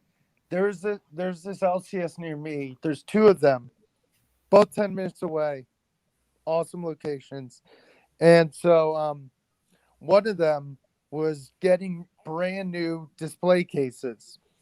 They said, anybody who wants to pick up our old display cases, and it was new ownership who was taking over. The other guy retired. He was, I think, in his like 80s. They were like, whoever wants to buy these display cases, take them. And then I saw some guy on Instagram was like, dude, look what I found. I got a display case. And I'm like, holy That's crap, perfect. dude. That's awesome. Good stuff. Man, like go ahead, George. Oh no, what I was gonna say is like, so this right here, this is like a neighbor cafe. Mhm. So this is basically a forum. This is where we buy like a lot of cards. This is where we do a lot of buying and like maybe trading or whatever. There's some chicken advertisement right there in the middle I of know it. Yeah, Mother's Jason wants Touch, to baby. go. But Mother's touch. but like, so for example, like I'll just show you an example. So is it kind of like is that like a Facebook marketplace type for sports cards? So they're selling some juicy honeys. Nice. Juicy honeys for sale. Gotcha. I like Right. juicy honeys. For 7,001 or what was that? Hold on. So you get the 12 card lot Right. for 4,500 won, a 12 card lot of juicy honey. What's That's the $45 American, roughly, It's a right? 12 card lot, but it's actually 3 cards because 4 are stuck together on every lot. This is a 17 card lot for $6. It becomes a relic card. DNA. PSA DNA. Juicy honey game used. Juicy honey game used. PSA DNA. That's where it's. Oh What's, my God. what's the American equivalent of the currency? Oh, this one got somebody hot and bothered right here. Somebody's already bought that one. Wow. Yeah. It's Yeah, called a wand. Yeah. It's called Juan. Yeah. So Okay. 56 cards. If you see, it's like 56 card lot. Yeah. It says 22,000. That's approximately $20. So Okay. So every 1,000 Juan is about a dollar. yeah, roughly. Okay. So All right. yeah, like they got hot and bothered. They done bought all of those juicy honeys, but Wow. Is that so- like a big collectible over there? The juicy honey card? I mean, Or It is like with those- George, apparently. like not really. Not really. Like yes and no. It's one of those things where You see them, but it's not all that often. Like the biggest thing is always basketball. Basketball is the biggest thing. Right. But like, yeah, there's they love seeing juicy honeys of LeBron James. Oh yeah, no, exactly. LeBron shirtless with booty shorts. Yeah, he's all shirtless. They're tall He's boy. all tatted up. Tall boy size cards, right? Right. You No, like exactly. Like, so I gotta tell. So to kind of go back to what you were saying, Mike. I used to work at a card shop when I got out of college. I used to go work at a card shop, right? And just on Sundays to help out the owner because it was the same owner when I was a kid, right. And he worked there like nonstop. I mean, it was a small business, right? And one day he asked me, he goes, "Hey, would you be able to, come in here?" I used to work with him when I was a little kid. When I was like 12, 13, I would sort boxes of cards, all that kind of stuff. And so he trusted me and said, "Hey, would you mind coming in here on Sundays and give me a break? Because I work every day of the week." And I was like, "Sure." And he goes, "I'll pay you, $7 an hour or whatever." But really, it just was like, just tell me what you want, and I'll just let you have it, like cards or boxes. You'll work for product, basically. Right, work for product. So I would be in there, but I tell you all that to say, when I was there on Sundays, it was the slowest day of the week. Sure. And so guys would come in there, like you said, go down to the side of the cases where there was like less people when there were a few people in there. Yeah. And they would give me their card. I'd run their card for like $60 for a sealed box. They would break all the product, and they were only looking for the hits, which would be like rookie cards, relic cards and autographs, and they would throw every other card in the garbage. Every card was in the garbage. Yeah. And then, like you said, they would say, "Oh, I didn't get the hit," whatever that player was at that moment in time. So they'd be like, "Hey, Jason, here's your card. Here's my card. I need another box." Yeah. Swipe, $60 or $80. Open that product up. Yep, they didn't have the LeBron James, the Kobe Bryant, whatever. Yeah. Swipe. Yeah. So I mean, some of these guys would be like, they start out with 60, they leave at like $800 in, you know. And I mean, and we're talking about take that times 3 or 4 guys every Sunday, and sometimes you just knew you got the regulars that come in there. Yeah. And they would come in there and they would just keep opening product until either one, they ran out of cash. Yeah. Or B, they hit the card, whatever they're looking for. And then they can stop. Yeah. And I mean, you think about it, if you don't have a breaking area in a brick and mortar store, well, you're taking that stuff home to rip it open. Mm-hmm. So what are the chances that maybe you'll go back tomorrow, or maybe you got something to do and you can't go back, but if you're there on the spot, it's like, hey, let's make an afternoon out of this. Right. And guys all of a sudden I'm broke, point. Yes. You guys brought up a great point. My LCS, I've seen, and I haven't hit. My best card was a Luka pull there, but he whenever someone pulls fire, I haven't been there to see it. He takes a picture and he posts on Instagram, says, "Congrats to so and so on hitting this, blah blah blah blah blah blah blah." On his Instagram, and I'm like, "Oh, that's a great way to market your store." But Jason, what were some of the best cards you had from that experience? Man, I saw guys. I mean, like I saw a lot of guys just pulling hot rookies of the time. I mean, people were pulling Pujols and Ichiro because that was back in 2001.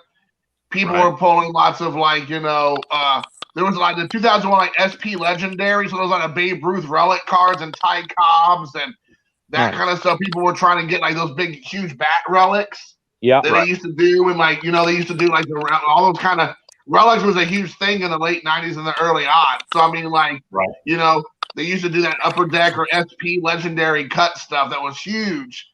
And then there was I don't know if you all remember, this was controversial back then. Now it's commonplace. But people were getting upset, collectors and hobbyists, because you were taking a Jackie Robinson jersey and cutting it up and sticking it in a card. And people were like, "Are you crazy? That's there can only be a handful of those jerseys in the world."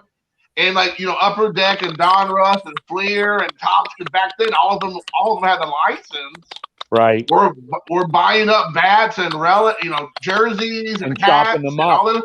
and chopping them all up and shaving them down and all this kind of stuff to put them in a card.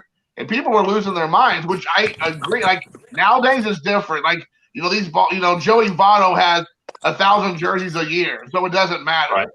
Yeah. But back in 1952, they probably had just 2 or 3 the entire season, I would assume. Maybe more, maybe less, but it was nowhere near like it is now. And definitely back then they weren't keeping them. They were just throwing them away or getting rid of them, Yeah. And, they would go up on auction and you'd always see like Topps or Don Russ, and they would spend $185,000 on a pair of pants. Yeah. And then like the very next month, they're all cut up and in the product.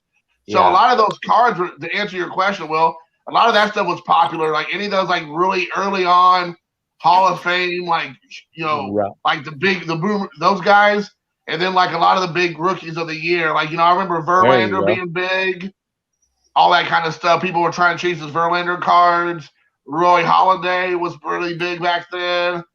There was a whole bunch of guys like that were like people, and then of course there's like football, basketball, hockey. The store I used to work in, the name of the store was Hockey Man's. So there was a lot of hockey fans in there. So back then, I don't know who back in the early aughts was popular, but I mean, you could, I guess, but back then, like whatever hockey guys were like 2001, 2, 3, those guys were super popular. Yeah, there's the Young Guns from, I believe, 2003. Oh, we lost logs. The 2003 Upper Deck Young Guns are pretty expensive. They're super short printed. So it's guys like Henrik Zetterberg of Detroit Red Wings and Eric Stahl and all these guys that they're just tough to come by. And if you see them, they're super expensive raw. Like I think the Zetterberg raw, I thought to myself, well, I'm going to try and go after one. And I was looking at them raw and they were like, these are Canadian prices. So it was like $700-800. And I'm like, not a chance. No, I'll pass. Like I don't need it that bad. Right. Not gonna happen. Not gonna happen at all. No, I don't need it. I don't need it. Man.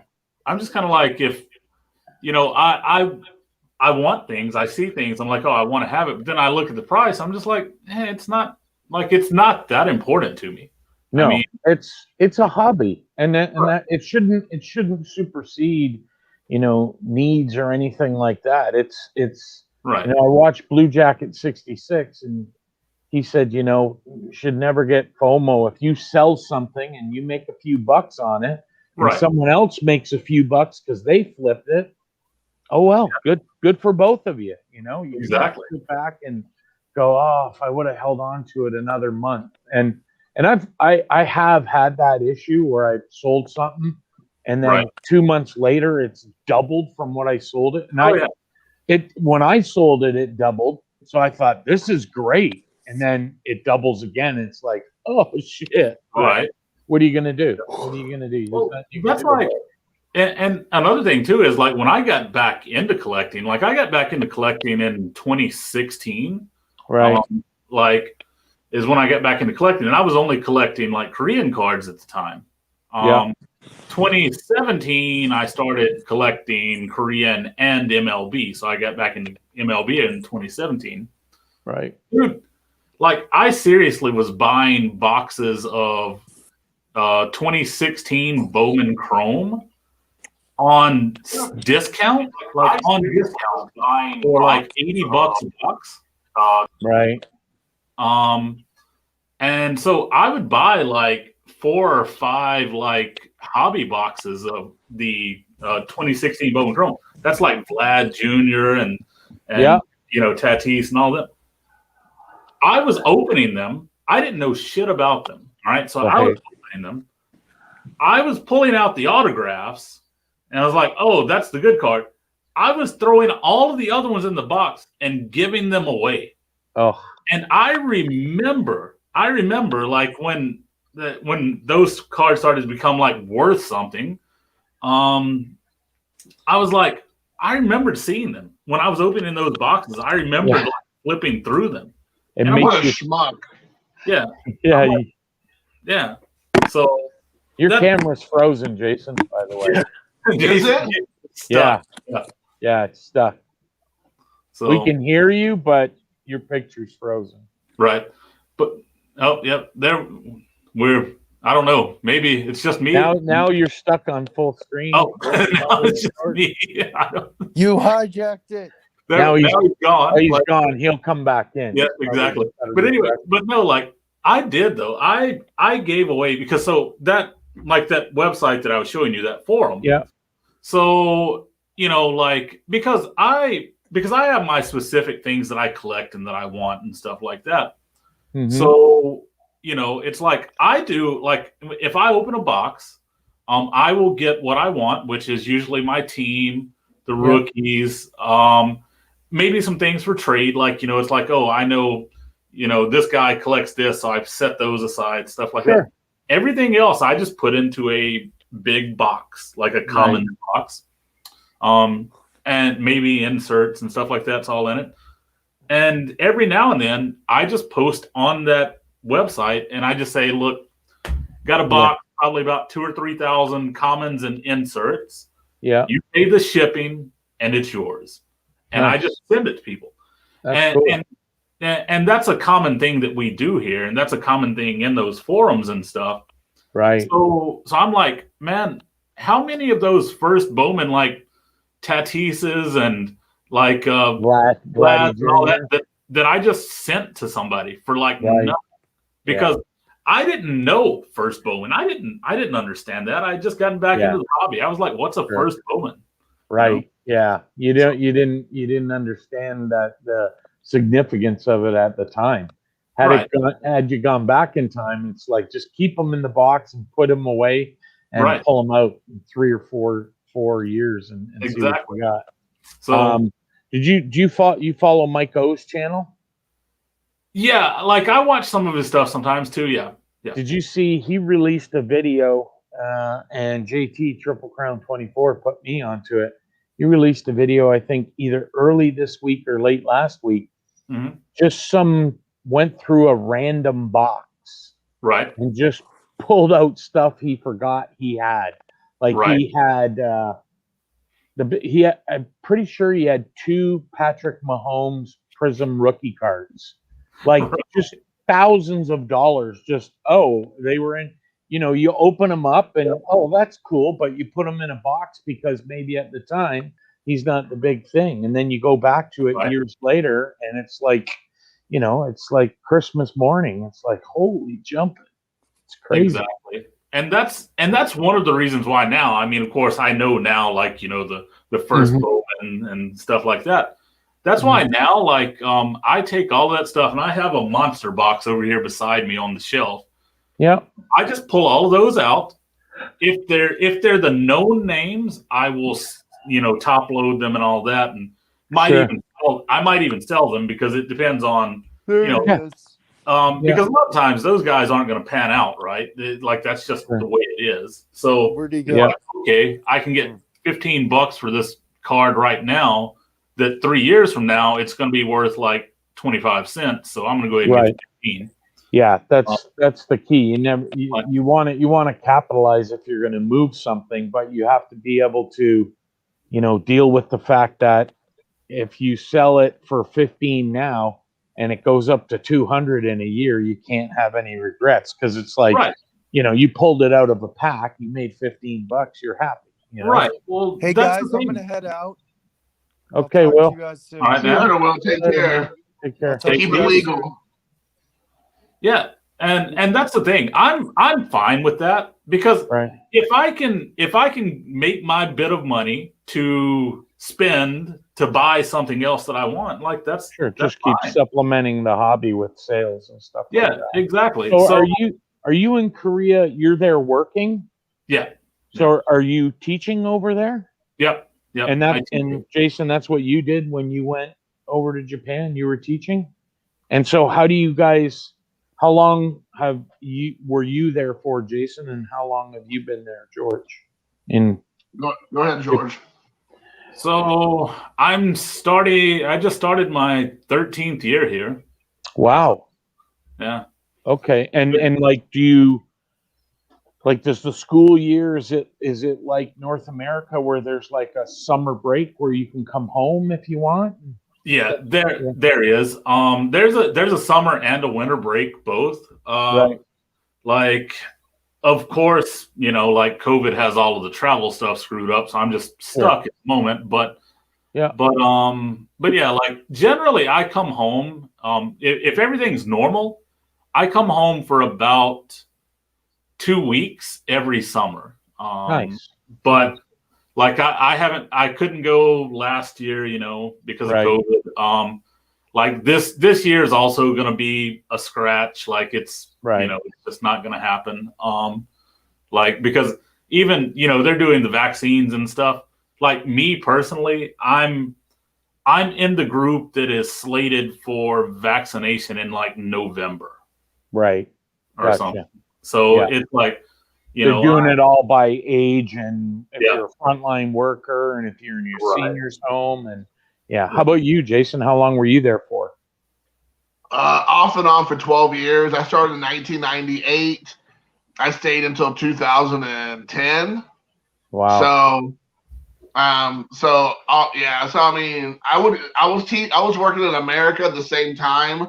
I was an interpreter for the deaf here in America. Right. And then I had the opportunity to go to Japan as a teacher and taught English. And as George will know, anybody who travels out of the country to teach English, a lot of times if you travel out of the country, English is not, education may not be your background, but you might have a degree in like automotive diesel or refrigeration. Mm-hmm. But having somebody who actually knows how to work in a classroom is unusual a lot of times, because young people graduate college and they've never had any experience in the classroom, or they got a degree in business, so they got a degree in like, botany or something, but it had nothing to do with the classroom. So I was, it was a big deal to be able to go into Japan and walk right into the classroom and work immediately and know how it works. Right. And so, and George can speak to this because he actually handles foreign teachers who teach. Yeah. So if you have somebody who can walk into the classroom immediately, be able to contribute and like know how it works, it's like a huge benefit. Opposed to somebody who's completely green, who has no idea, and being in a culture and a language and food and everything is going to be different. On top of that, you don't know how to teach in a classroom. Right. So for me, it was an easy transition. I mean, of course, I also had a Japanese background a little bit. My ex-wife's Japanese, so I could speak Japanese some. Right. And so it helped me a little bit, to get in the door. But, it's so funny because I know you've been in Japan, right, George? Before you've been there? Yeah, I've been there once. All right. So if you know anything, and I think it's interesting, Mike, because I think as you as a Canadian, you said you've come to America, even though America and Canada, we're connected. We have a lot of cultural exchange between the two and all that. Yeah. You're still as two different countries. So there's still a different culture. There's still a different way of life. Now there are some similarities, of course, but it's still different, right? Right. Sure. So, I think a lot of times in America, maybe Canada, I don't know, is like if you think you see a person who's from Asia, you kind of think it's kind of the same thing. And it's like, it's completely different. Right. Like the culture is different, the people's different, the language, the food, everything. Like if I go to Canada, if I go to where you're from, if I go to Quebec or Saskatchewan or whatever, it's going to be totally different than Indiana. Yeah, maybe there are white people there, but that doesn't mean anything. Right. And so it's I think a lot of times we have a hard time understanding like how different it really is. And I mean, I've never been in Canada, but I'm assuming like the border towns are all probably very similar. But if you go up through the country, it's going to be quite a bit of a difference. It's like if you're from, I don't even know what part of Canada you're from, but if you go to Louisiana, New Orleans, that's probably a culture shock. Oh, for sure it would be. Yeah, it's like I live in Hamilton. Well, I live in a small town called Stony Creek, which is a suburb of Hamilton. Hamilton, we have a CFL football team, the Tiger Cats. When Johnny Manziel came to the CFL, he came. He played for us. Then he went. There you go. Then he got in some trouble at the clubs in downtown, and they shipped his ass to Montreal, and he got trouble there, and then he was gone. But I live about 40 minutes from, like, literally from my door to Niagara Falls, New York, is about 40 minutes away, and downtown Toronto, the other way, is about 45 minutes. So I'm like smack dab in between downtown Toronto and crossing into the United States. So the culture shock for me, there's like being close to the border, everyone's pretty much the same. I grew up with Buffalo News, so I know all about the American way of life. Being so close, we had a NBC, CBS, and ABC affiliate that we got news on. We had our own local news, but a lot of times my parents, for whatever reason, they would put on Buffalo News because you get more of the world news and what was going on in America and the rest of the world, where our news was just, Pete's Bakery had a fundraiser today, and like shit like that. It's like, okay. I mean, I'm not shitting on it. What I'm saying is, that's real nice. It's a feel good story, but meanwhile, there's a war going on. So my dad's like, well, I want to know what the hell. I don't care about the bakery. I want to know, are we gonna get invaded? Because our Canadian Navy only has one canoe, and it's generally in for repair most days. Right. Yeah, but a bunch of New Yorkers storming the Hamilton facilities and trying to take over. With their Jenny Cream Ale and chicken wings, throwing chicken wings at us. So. Right. Yeah. So is Chris Jericho from Hamilton? I thought Chris Jericho's from Ontario. Is he not? Chris Jericho, if I believe, his father was his dad was a hockey player, right? Ed Irvin.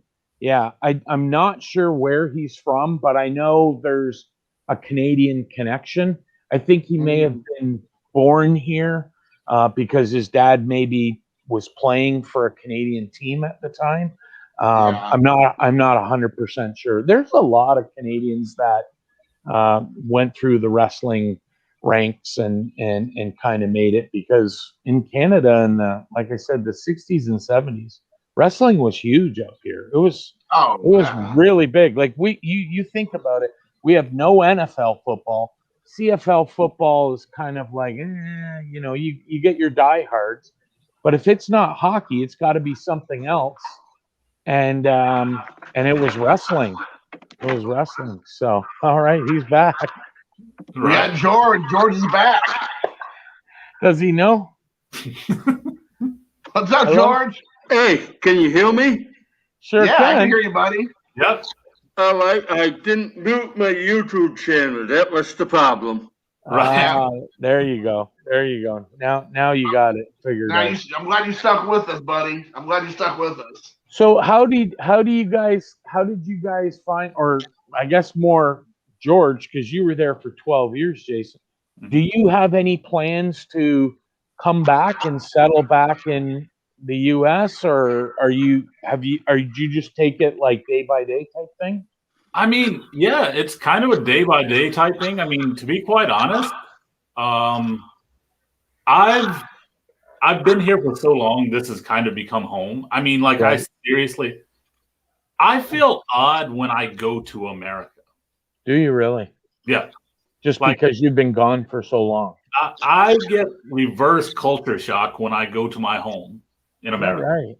Wow. So, and that, I mean, doesn't mean that I can't function there, but it's like, so for example, I'm, if I go to America, and I often would go to a restaurant and just, the waitress would come up and they'd be like, what do you need? And all that.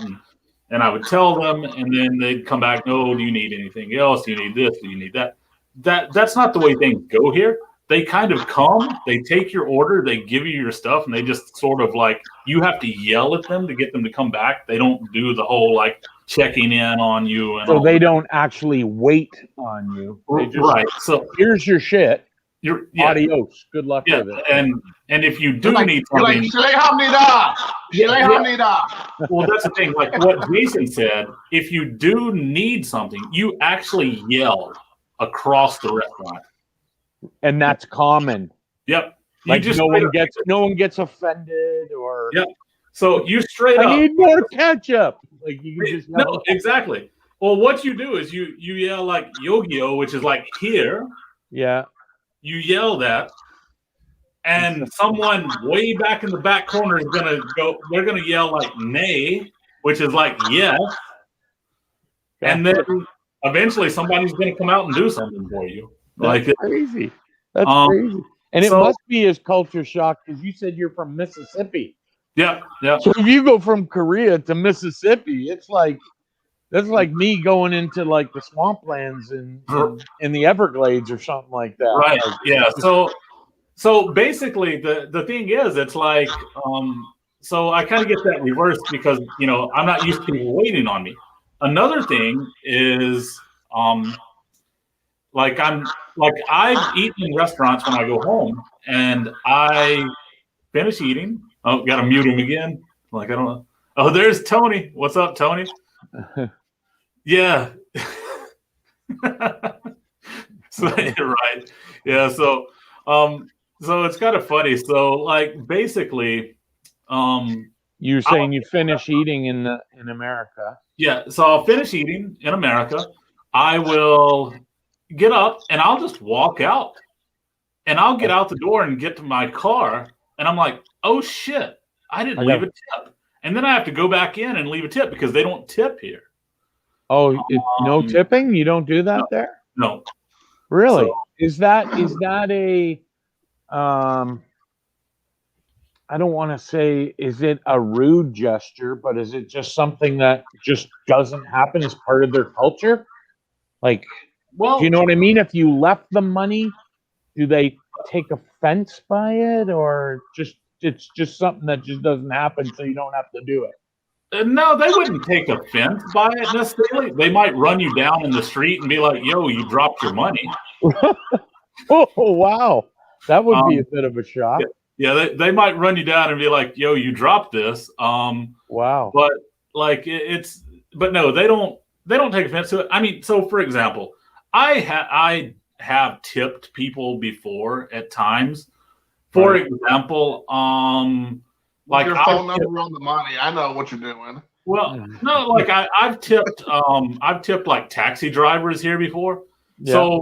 So for example, I live in a really small town. Yeah. And so like I've actually gotten off of the airport bus, like coming back from America. Mm-hmm. And that bus would get in at say like 1:00 in the morning. And there are no buses going to the small town where I live. I see. So the only way to get back home is to take a taxi. I see. And that's like an hour, like an hour one way for the taxi. Okay? Gotcha. And they're not going to get a return fare because nobody's leaving from this town to go back there at 2:00 in the morning. Sure. So, like in that case, I have. You make it worth for a while. Right. And they've tried to refuse it. And I'm just like, I'm like, oh, like I know, I'm like, but look, man, just take this. Because basically it's like you're giving up 2 hours of probably consistent fares for one fare. Yeah, makes sense. So, and Jason, when you were there for that long, did you feel any of that culture shock coming home? Like, did you get used to the Japanese way of life? So even though Indiana was home, when you came back, was it kind of like, wait, what's going on here? Or I'm not used to, you're kind of used to the cultural ways in Japan. Yeah, I mean, I think if you're at any place for any length of time, you start taking on those characteristics, Yeah. And for me, I don't know how it is for George, but I mean, like, I lived with Japanese people. I was the only non-Japanese because I lived with my wife and her mother, and then her sister was lived down the road with her family. Her grandparents was close. I mean, I was like, it wasn't like I was just living this like American like school teacher fantasy where I was like, hanging out on the weekends with like my other foreign teacher friends and hanging out with chicks and stuff. It was like, no, I mean, it was my life. It was my job. It was like I had a son. Right. So for me, I was living like a Japanese person, and like I'm sure George feels like that now. Like we said, you know, he's lived there he lived there for 13 years. So it's not like, you know, the newness of the vacation and the whole like cool vibes all fell off a long time ago, right? Right. So I mean, mean, just become ingrained in the culture, and it just becomes, this is my life now type thing. Right. And so when I came back to America, there was like this little things, I mean, that you just don't think about because you have changed a little bit of who you are because it's a cultural thing. So like, you know, like for instance, like if somebody would let me out, like this is a funny little excerpt of like how life is different. So in America, and I'm sure probably Canada's the same, maybe I'm wrong, if you just let somebody out from driving, like if somebody you would go to a four-way stop and you just stop and you just say, all right, you just put your hand up like, hey, you can go next or whatever, wave right. But like, or if somebody walks past you, you stop and let them go across the street, you like, put on your brakes. In Japan, anytime you do anything that's like, helpful, you're bowing in the car. So you're just like, you're always bowing. So when I came back to America, I like bow to people who let me drive past. I'm like, oh, thank you. And they're looking, you can tell when I'm driving by, they're like, what are you doing, man? Yeah. What the fuck? Right. And it was just like little things like that, and it's just like cultural things. Sure. I mean, and then, also like the way you pronounce English words while you're in Korea and Japan is completely different. And so when you come back to America, you want to say it with the Japanese way. And then people in America look at you like you're a weirdo. But if you try to say the same words in Japan, they look at you like, what are you talking about?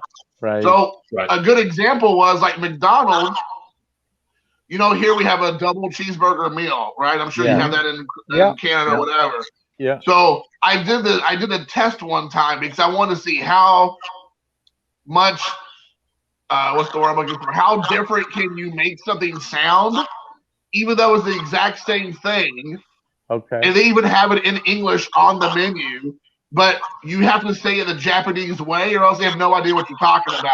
Gotcha. So it's not like I went up there and asked for like a fish sandwich and it's not on the menu. It's like I'm asking for a double cheeseburger because it's on the menu. So it's not like they're looking at me like, why are you talking about a fish sandwich? It's not even an option, right? Or like a McRib or whatever. Yeah. So I walked up there and I said, may I have in Japanese, but then I said in English, like perfect English, may I have a double cheeseburger meal? But in Japanese, and I was like, sumimasen, double cheeseburger meal, onegashimasu. And they looked at me like everything was Japanese sandwich between the two, but the word itself, like they had no idea what I was talking about. So then I was like, okay. And then so I did the trick. Sumimasen, double cheeseburger set onegashimasu. So they were like, oh, double cheeseburger set. Oh, I understand now. Right. So it's like you have to make it Japanesey. And I always try to tell that to people. Like, you have to sound the words out like they do in Japan, or else they have no idea what you're talking about. Right. So in America, it'd almost be like, and I'm sure maybe in Canada too, it's almost like people might think you're making fun. Like you're making fun because it sounds like you're being disrespectful. It's like, no, that's exactly how they pronounce it. The Japanese guy behind me will say the exact same thing. Right. So, but it's just funny because you have to say it. They don't use the word meal. They use the word set. Right. If you say double cheeseburger, they don't know. But if you say double cheeseburger seto, they're like, oh, I get it. Right. So when I come back to America and I go, can I have a double cheeseburger? I'm like, hold on, wait, what? They look at you like, what am I? Can I have a double cheeseburger meal, please? Yeah. So. Gotcha. Well, yeah, you can kind of relax it. It's funny when you talk about that, like the cultural differences. I found. So I watched one of your videos last week. Oh, it was George. You were driving to work. Yeah. You just had some music on. You're driving through the country roads. I literally got up, was having my coffee, popped on, and I'm like, oh, I could just sit here and do a little tour of Korea.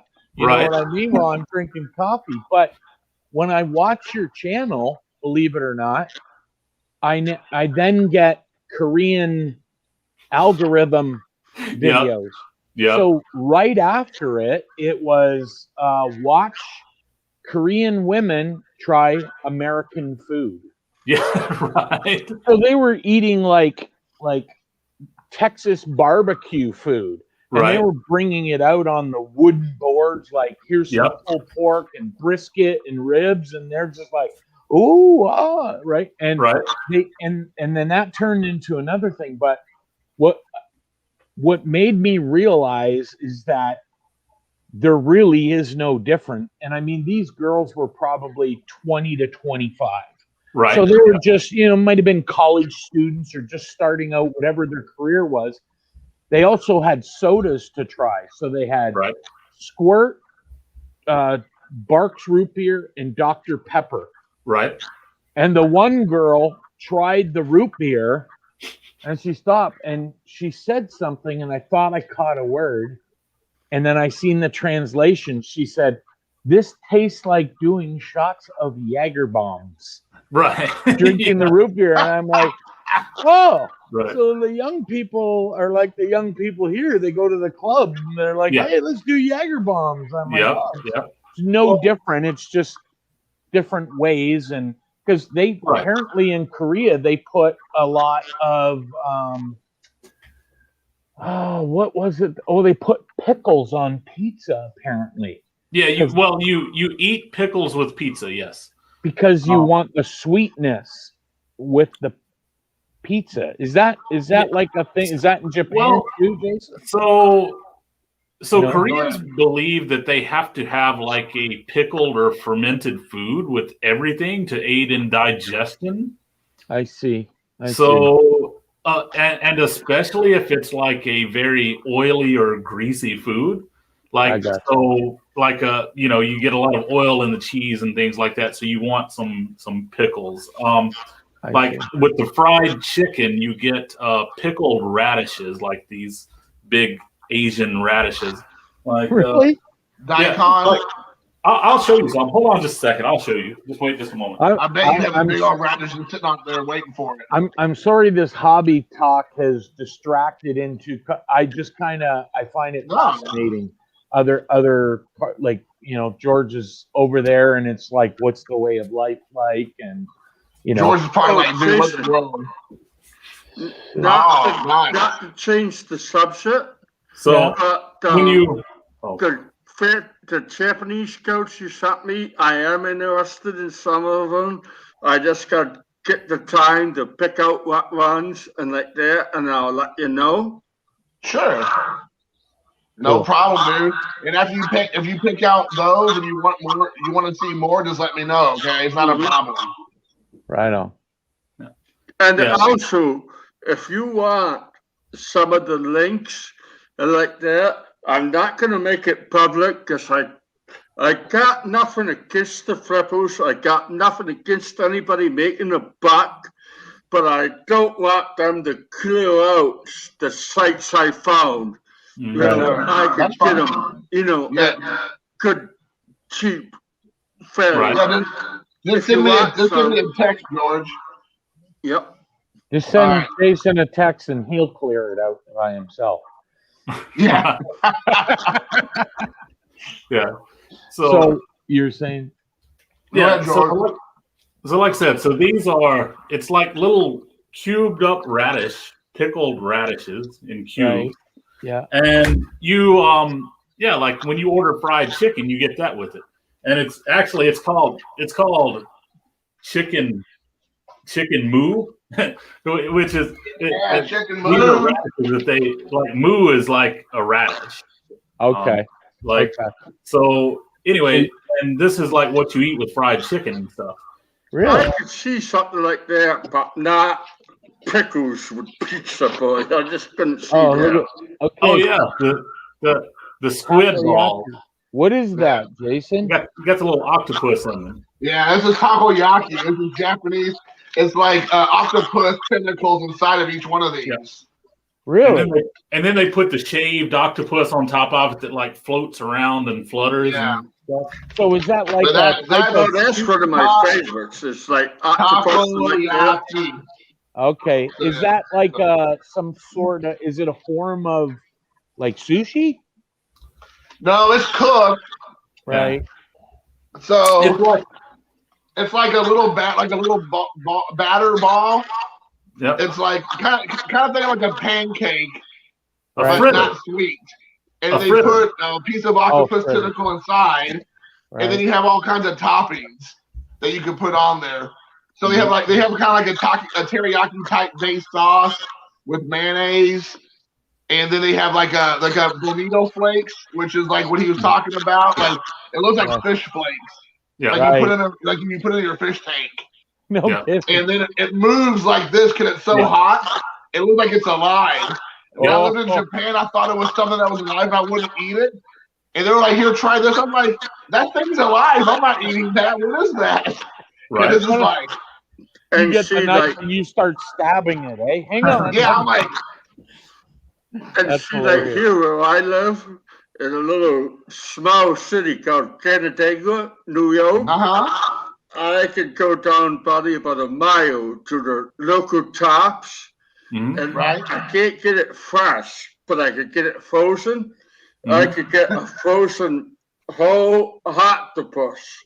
Yeah. Right. Bring it home and cook it any way I want, like that. And I would do that. And I mean, like, to me, there's nothing better than octopus pie. I love stuff like that. See now, I George. love octopus. See now, I live close enough to the New York border. When he says Tops, I know that's a supermarket chain in New York Oh, State. really? Yeah, it's Right. called Tops with one P. Yeah, Oh, Yep. yeah. that's the supermarket. Right. Yeah. So Yeah. you must be close to Buffalo, George. Not really. I'm closer to Rochester. Okay, so you're in between Buffalo on and the- Rochester. Buffalo and Rochester? Because after Rochester, the next city is Syracuse, correct? Yeah. The big one, Syracuse, right? Okay, gotcha. I'm in what they call the Finger Lakes region of New York. Okay, so you're past Batavia, Canandaigua. Okay, that's past Batavia, though, right? Yeah. Okay, I know where you are. Well, it depends on what way you're heading. From Buffalo, it's past Batavia. If you're heading from Rochester, it's before Batavia. Gotcha. Okay, I know where you Mine's gonna show up at your house tomorrow, George, for breakfast. I'll be ready. are. I wish I could get over the state. The border's still closed, right? That's right. We can't drive across. So now what's happening with my purchases, because I have a PO box in Niagara Falls, New York, and so when I buy on eBay, if I have a U.S. shipment, I get it shipped to my U.S. post office box, and I go across and pick it up. But now I'm using JT as my post office. Right. So if I buy anything, usually if I want something, I'll get JT to buy it through eBay. They ship it to him. I pay him for the shipment plus a little something for his trouble. And then once a month, he packages up a box and he ships it to me. So that's because to ship something from the U.S. to Canada is astronomical prices. Like a graded card would be like $22 Canadian. I mean, also, I'm it's in mystery pack or whatever you want to call it, club for grading codes, and I get 2 grading codes for either PSC or PSA, PGS, or SCC above for like $22-25 and the decent codes. They could be anywhere from the lowest I got was a 6, which is finished, and I had gotten some 10s in PSA. In fact, here's one I just got today. Very nice. Yeah. And that's PSA. Hold on. Was that foosball cards? This one, any sport, football, baseball, basketball. You never know what you're gonna get, but that's PSA 9, Nice. and it's 91, I think, Bowman, Mm-hmm. and it's a football player. I'm sorry, I can't see that well. I'm legally blind. That's what I gotta use. That's Gotcha. fine, George. So I was going to ask you guys. I mean, I kind of just, David you know, Boston. with the It's cars having to be David graded Boston. now, with the pricing getting more ridiculous, I'm Right. assuming everybody's taking a break from it. Or are you all still feeling like you want to send stuff in? Or are you just like, I'm going to wait a year and just kind of wait how things shake out? Or where are you at? So I was set to send a bunch to JT, and then the price hike was going. Mhm. So it was like, hang on, I gotta reevaluate what I'm gonna do, because so there is a special at PSA where it's called the Swinging 60s, and it's good for the month of March.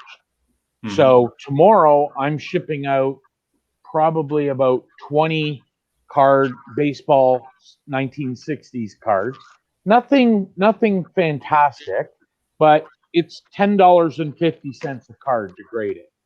So Right. I'm like, okay, so I've got like some of those 1962 Babe Ruth cards. I've got an Ernie Banks card from 67. I don't expect high grades out of them, but for $10, I don't care if they're 3s and 4s. You know what I mean? It's $10 a card. Sure. But when you get into the actual vintage, the modern, and the ultra modern pricing, I really have to narrow it down to, wait a second, I'm not just going to send any card. I want to make sure the card has value once you get it graded. You know, I'm not going to spend $28 to grade a $10 card. Right. If I have a raw card, like if I have a couple of young guns that I'm going to be sending them raw, they sell for $100. So Right. I'll grade those for $28 because raw they're $100 cards. And Right. if they come back 10s, that's great. I may decide to move them. I may hold them. It just depends. But I think you have to narrow down. If you're going to grade, you just can't grade as many as you had hoped. If your grading budget was, $100 a month, well, that would give you 5 cards. Well, now it gives you 3, maybe 4. So you got to be more selective. I still Right. think people are going to be. I know one grading group in Canada, and I talked to the guy. I used to be in it, but quite frankly, JT's prices are better. He gets a bulk deal. JT gets a better one, even with the exchange. But I said, like, have you had any backlash? He said, I put something out. He goes, I have 1,000 cards to submit on behalf of the group for March. Nobody wants their cards back. Nobody. They said, fire away. Let us know what we owe you the difference. And he's No like, offense, okay. no offense, Mike, Yeah. but are you like a flipper? Do you sell your codes, or do No, you so what I do, George, is I supplement my hobby by selling stuff that doesn't mean much to me. Okay, I mean, no offense, Matt. I didn't mean to offend you. And like, No, you're not offending. I have no problems telling. Like right now, some of my stuff. Yeah, there you go. Is that Project 70? Yeah. I'm getting into that, but also what I'm gonna start flipping is none of my codes, but like I'm gonna start getting. I also know a place where I could get mystery signed, like any kind of jersey, baseball, basketball, hockey, football, and I could get the mini helmets and like that. Yeah. At a reasonable price, and that's what I'm gonna start flipping. Right. But I'll never, just because my codes mean so much to me, I'll never flip my codes, but I'll flip, the other stuff. Like one thing I did back in September when Garrett and I were getting into this wrestling chat. So we kind of targeted what's the Rock's rookie card. Mhm. and it was the 1997 Cardinal. So I picked it up Yep. right here in a PSA 6.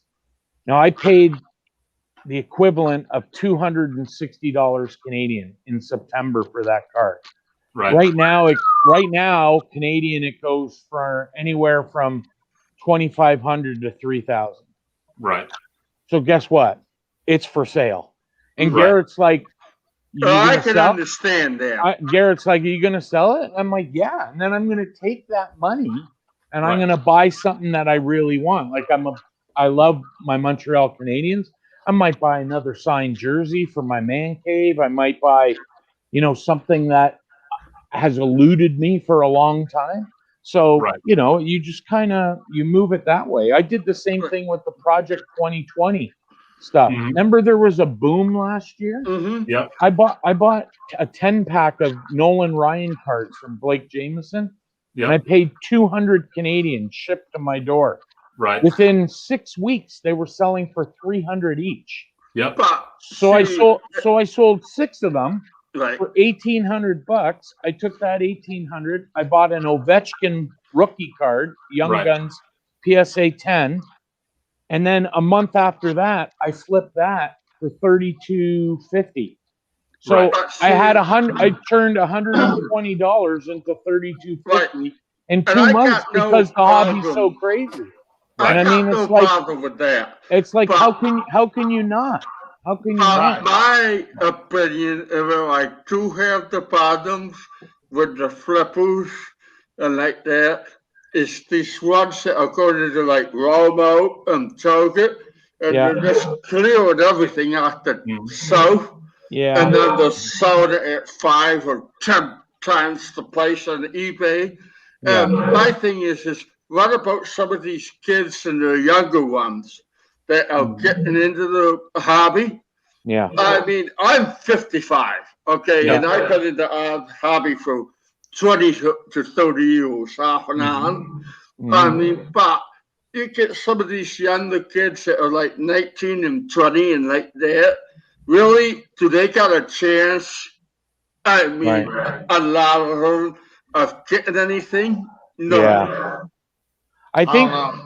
I think part of it too is it does kind of suck, but at the end of the day, there's probably people out there that are looking at it like, okay, I'm not working. Mhm. I have to make ends meet.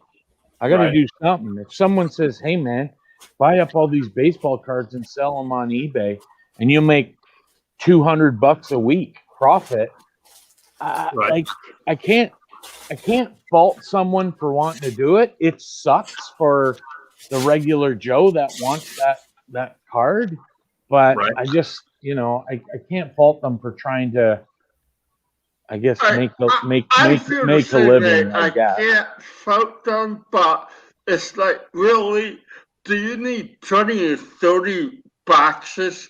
Can you like maybe take 10 or 15 and then sell them, and then come back the next time they stock them, Yeah. and leave The pro- some for the But other people? here's the problem. If he's a flipper and he goes, "You know what? I'm only going to take 5." Well, the flipper behind him is going to Yeah. go, "You know what? Well, I'll take the ones you left behind Right. in my share." And Exactly. someone's going to take it. Someone's going to take it. So That's the problem. yeah. Yeah, So- no problem. For example, what I was showing here, this is the Blake Jameson Topps 51. Yeah. Yeah. So straight up, I saw it. I love the set. I was Yeah. like, I'm buying that set. Yeah. And I was like, I think I can potentially get a free set if I buy 2 sets. Right. And guess what? These were $20 a box. They Yeah. now sell for about $40 a box.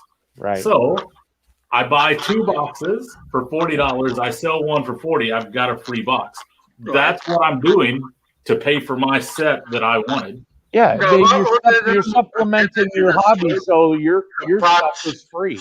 It makes Right. Are they the Project 70s? Mm-hmm. Yeah. It Totally makes they sense. sell them by the boxes? Yeah.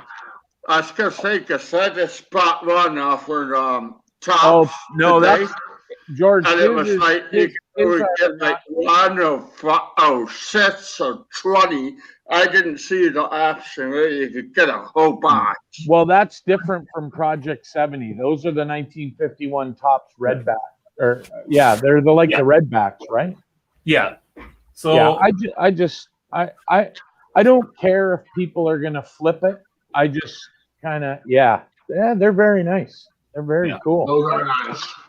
so They look good in the Z Folio too. But like Right. I said, I don't care, but leave some for like the younger people, Yeah, are like that. I mean, for instance, where I live, you can't get anything from Right. Walmart or Target. You go in there and everything's gone by. There ain't one bag left of anything unless you get in there when they're stocking. right. What are you eating, Joel? Over Did there? you just get the dinner delivered? What'd you get? McDonald's sent to your house or well, double cheeseburger set? so no, I got a Korean beef bulgogi burger set. Ah, Bulgogi. Was that from McDonald's or from No. Loteria? Yeah, so from Loteria. Yeah. so So- what is that? Is that a type of beef? Well, so all right. We have in Korea they have a place called Loteria, which is basically the Korean McDonald's. Like that's legitimately what it is. I see. It's their company. It's Right. like Lotte. The Lotte company's the company that started it and all that. Right. In 1979, I guess is when they started the restaurant. But this is what they call the Hanu, and Hanu is like Korean beef. So Okay. it's a Hanu bulgogi burger.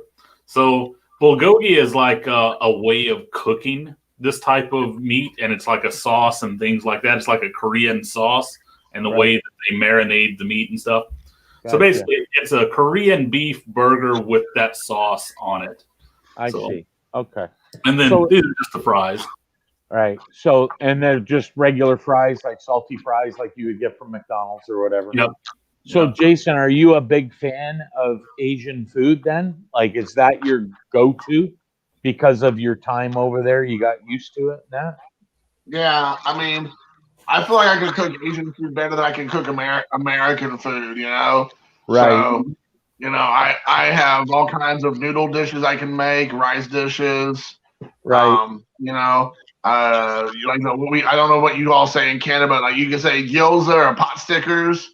People call them pot stickers, that kind of stuff. Like dumplings, basically. Dumpling. Yeah, we call them Yeah. dumplings. Yeah. Mhm. I make homemade curry, Japanese curry. So Yeah. I'll make a good wife one day, so for somebody. Or see, But, that's yeah, like me. If someone will Yeah. have your hand. right. Right. If somebody will pull me out of the dredges of Indiana here, out of where I live, but yeah, I mean, it's just. I think for me personally, there's just so much more flavors and spices, and there's different there's Japanese cuisine, Korean cuisine. They use so much a variety of different kinds of foods and flavors. Right. Where I feel like a lot of American food is pretty just bland. Like, of course you can doctor it up and gussy it up and make it better. Sure. But it's if you don't take the initiative, like I think a lot of Americans are just like, yeah, there's some meatloaf or mashed potatoes. I'll just put some salt and pepper on it. That'll be it. Right. I'm like, there's more to it than just throwing some salt and pepper on everything and saying that's seasoning. Yeah. It's like there's more to it. So No, I hear know, you. See, So that's now, like what's the time difference Yes. for you, George? So this. What It's, are you talking to? all right, so it's 2:06 p.m. on Oh. Saturday for me. So Okay. I'm Saturday afternoon right now. So you're about 14 hours ahead. Yeah. Wow. Okay. I got you. But see, like for me, my food preference, even though I was bound to in America and like that. I'm kind of like Jason. I love my authentic Japanese food and like that, but I also love like Ethiopian food. I love authentic Indian food. I mean anything authentic. Right. I love Mexican. You know, I love that better than I do your typical American food. It's funny you talk about the Mexican food because Jason, you said something the other day where you go to a Mexican restaurant and fucking 30 seconds is like, bam, here it is. It's like, they have everything ready to go and they just scoop it on a plate and run it out. Yep. I know. It's like mind-boggling. Yeah. You know, it's just. I mean, I don't know if you get that same experience in Canada if you go to like a Mexican place or like if there's an equivalent of that in Canada or not. But it's like you go to eat your local mom and pop places, it feels like it takes forever. You go to some Mexican joint, and before the words come out of your mouth, they're already breaking it out. Yeah, it's so about 2.5 years ago, my wife and I went with another couple. We went to San Diego for about an 8-day vacation, and she's vegan. So I was like, okay, so here's the thing. We're in San Diego. I got to see what this In-N-Out burger's all about. And so one day there was, we pull into an In-N-Out burger, and on the same grounds, there's a Mexican restaurant. And, you know, she says to me, because I've always got to be mindful of a vegan option for her. She was vegetarian for 30 years, and 3 years ago, she's like, that's it, I'm cutting out dairy. And I'm like, what the fuck, what are you going to eat now? The options were minimal to start with. Now you're cutting out more of that. I'm like, fuck, salad every day. Those rice crackers and salad, right? Yeah. So I went up to the In-N-Out menu, like I walked up to the store and I'm like, fuck, they don't have vegan burgers. So I'm like, okay, or veggie burgers. I guess I gotta be the good husband. And I said, yeah, they got nothing for you. Let's go to the Mexican place. And I kid you not, she ordered like a margarita and I ordered a beer. And then they took our food order. I think we had like 2 sips out of our drink and boom, the food was there. And we were like, what the hell? Like they seen us. I don't get it. They must just have a mess of stuff that you can make this dish from these 3 pots. You can make a dish from this pot and those 2, and they just like whip it up like instant meal, which gotta hurt them for, you know, because I think restaurants make their money off of selling booze. Yeah. You would think. I mean, that's where their margins are going to be. But if they want you in and out that quickly, it's like, okay, you know. See, they're kid, right? That's like me. I'm fortunate, and I am disabled. I'm legally blind. I'm deaf. I wear hearing aids, and I'm also mobility impaired. But I got extremely lucky, and I got a good aide that will come in 5 days a week and whenever I need them. Right. And she'll look up these recipes. Right. I can't tell you if it tastes like true Japanese food or Asian food or like that. But she looked up a recipe for like when I got the octopus from Tops frozen. Yeah. And she cooked that up and that was like delicious. But I mean, she's willing to cook up anything foreign, but the foreign nature that I want, and it tastes delicious, right? Good. Well, I think it's funny. I can't tell you if it tastes like authentic, because I've never been fortunate enough to go to Japan, like Jason has, and Korea, you know, like you have. Yeah. So it's funny you mentioned that because my son Luca, his mom makes all kinds of different Japanese dishes, and then he brings it to school. And you know, it's so funny because like we live in a small town, Indiana, and all his friends are always so excited to see what he's gonna bring, and he loves to try different kinds of foods or whatever. So she makes all these Japanese dishes, and then one day this little girl, like just a couple weeks ago, I guess she went to her parents took her to like a Kroger or like whatever, grocery store, and they had some what's that famous Chinese restaurant that everybody like makes a big deal about? It's like he's a famous Chinese chef. Not Benihana, no. Not Benny. And I can't remember, but it's like, huh? P.F. Chang's? Yeah, P.F. Chang's orange chicken. Oh, Which is like this frozen chicken, orange chicken. That's probably like, the most like, round-eyed, white, dumbed-down possible chicken you can get. And like, he came home and was like, "Mom, can you go get me some orange chicken from the frozen food section?" Yeah. And it's like, you have all this homemade great Japanese food, and of course she makes American food. She makes everything. She's really a good cook. Yeah. But it's like, she goes and gets this orange chicken, and like brings it home, and then like fixes it for him, and so he can put it in his lunchbox. Right. And then she goes, she decides to get some too for herself to see what the big deal is. And then she's like, "Jason, this is actually really good." And I'm like, "Oh my gosh!" I'm like, "Don't let people know in Japan you're eating like frozen Chinese chicken chunks that's like made by some probably Mexican guy in like Albuquerque." It's it doesn't make any sense. Speaking of that, processed and deep and freeze dried. Yeah, it is like grocery shelf. Right. That's crazy. Hey, speaking listen, of that, guys, Jason, sorry, if you ever I don't mean to cut you off. Well, I got to roll. I'm sorry, I actually gotta go too. So I'm gonna go ahead and call it a night, guys. So it was good seeing everybody. Thank you so much for hanging out, man. We'll talk thanks later. for having me. Yeah, bye. Yeah, guys. thank you. Nice Take care. meeting you, Hey, Mike, guys. and nice meeting you, George. And Nice meeting you, George. Take care, good guys. meeting everybody, man. It was Mike, great. I have subscribed to your YouTube channel. George, what is yours? Do you got a YouTube channel? Yeah, his is KBO Collection. Yeah, What? KBO Collections. Okay, and I will subscribe to yours also. Okay. Perfect. Thanks, George. All right, We'll talk see to you you guys guys. soon. Bye now.